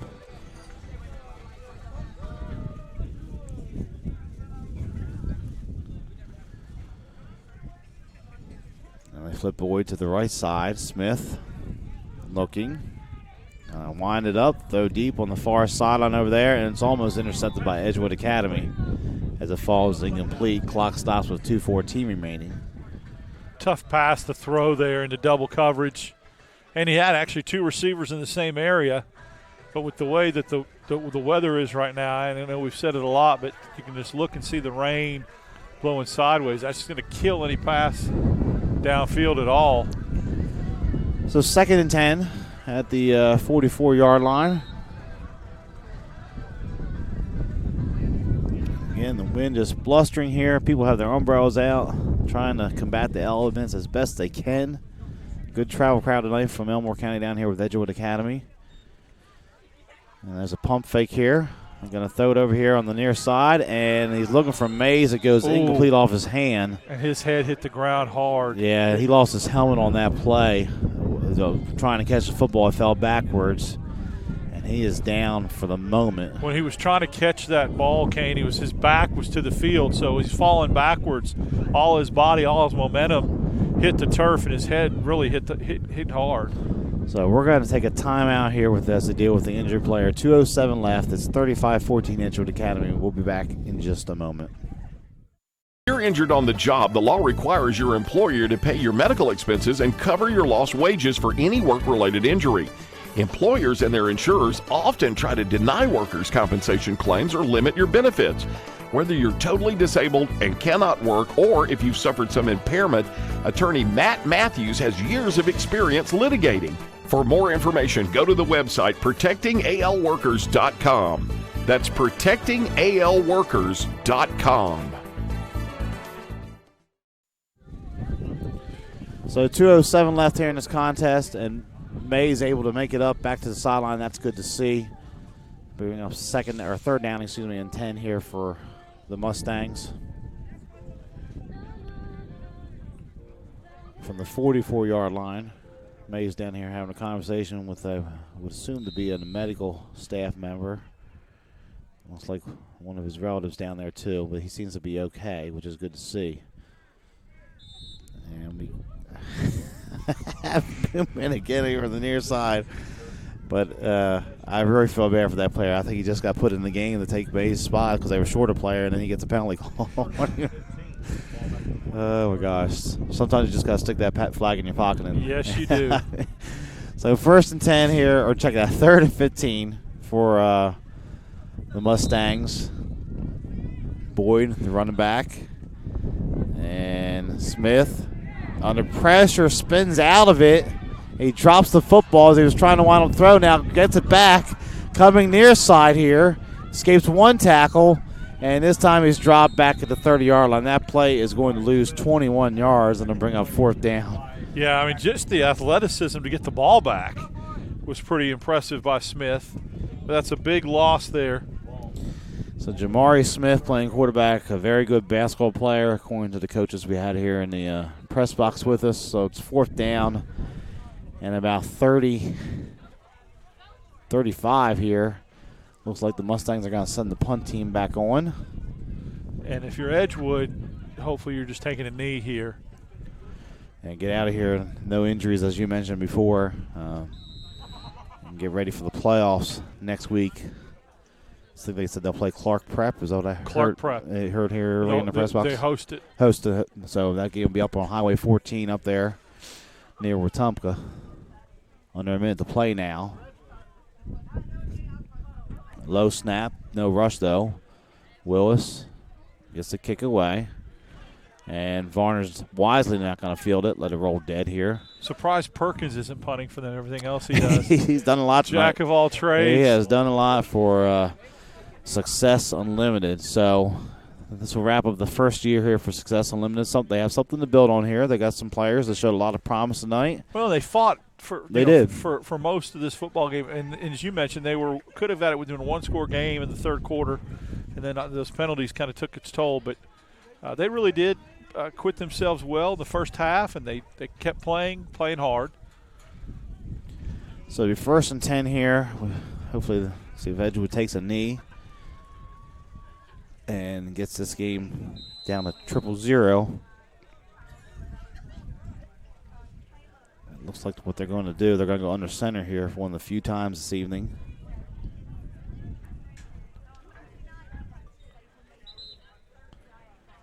And that should do it. May have to snap it one more time. But once again, we thank Success Unlimited for having us here tonight here on the Montgomery Sports Network. As tomorrow night we'll head over to Warehouse Ferry Road for that game between Alabama Christian and Ashford. They got to have one more snap here on this rainy night down here in southeast Montgomery.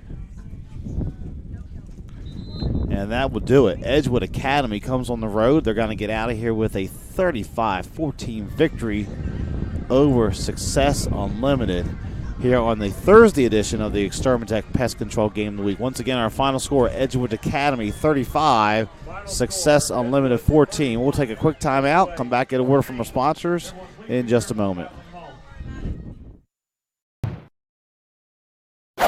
Experience the history of the first country music superstar and see how Hank Williams transformed country music and sowed the seeds of what was to become American music. Visit the Hank Williams Museum, nestled in historic downtown Montgomery, Alabama. The Hank Williams Museum is one of the top tourist attractions in Alabama. Museum hours are 9 a.m. to 4:30 p.m. Monday through Friday, 10 to 4 on Saturday, and 1 to 4 on Sunday. And they offer group rates, AAA, and military discounts. Montgomery's best country is on Bama Country 98.9 WBAM. Bama Country with Bubba and Christy every weekday morning 5:30 to 10 a.m. We're gonna have a house party. Bama Country playing today's best country and all the country legends. Bama Country 98.9 WBAM. Listen to Bama Country 98.9 WBAM. And welcome back here to Success Unlimited. Final score tonight, Edgewood Academy 35 and the Mustangs 14, Darryl. So good game first half. Edgewood Academy kind of exerted themselves there in the second half. I think depth came into play, definitely do. I think experience, depth, having the roster size that Edgewood has. Now, remember, they basically started over from scratch 2 years ago as well, so they can relate to what Success is going through. But good, successful first year, and 2 wins to build on and try to get the numbers up and just get more kids playing in the system. And it's a good foundation, good start for the Mustang football program. So take a moment here to thank our sponsors. Once again, our title sponsor, Extermatech Pest Control. If you have bugs bugging you, call Extermatech. They have been bugging the competition for over 15 years. Call 334-209-4590. ProtectingALWorkers.com. Workers' compensation attorney Matt Matthews has many years of experience litigating workers' compensation cases in Alabama. Visit ProtectingALWorkers.com or call 334-721-4878. The Hank Williams Museum. Learn about the life of a Montgomery man who is known as the legendary singer Hank Williams. Browse the large gift shop. Groups are always welcome at the Hank Williams Museum in downtown Montgomery. Chris's Famous Hot Dogs, located down the street from the Capitol building at 138 Dexter Avenue. Chris's Famous Hot Dogs, taste the tradition. Call orders in advance 334-265-6850. Mid-State Burglar Bars and Ironworks. Mid-State Burglar Bars and Ironworks is a local owned and operated business. Make sure to check out their decorative handrails. Call Mid-State 334-313-9015. American Oak and More, committed to offering exceptional furniture at affordable prices. You don't pay with fake money, so don't settle for fake wood. Call 334-277-7793. Lazona Rosa Hillwood Mexican Cafe. From their great lunch selection and value to the tablecloth and candle evening atmosphere for dinner, Lazona Rosa has something for all. Dine in or carry out available. 334-274-1158. Since its beginning in 1974, Industrial Specialty Company has built an international reputation as the premier provider of high-quality precision machine parts and assemblies. Visit their website at www.industrialspecialty.com or call 334-277-2224 to learn more about ISCI. I want to thank our media partners, the stations of Blue Water Broadcasting, News Talk 93.1, 96.1 KISS FM, 97.9 Jams, Bama Country 98.9, Yo 100.5, Classic Country The Possum, 104.9 The Gump, and 107.1 The Vault. They are local folks helping local businesses. Call them today and let them help your business at 334-244-0961. So we'll take a quick time out here. In just a moment, we'll come back with our all-stars of the game. Once again, our final score, Edgewood Academy 35 and Success Unlimited 14.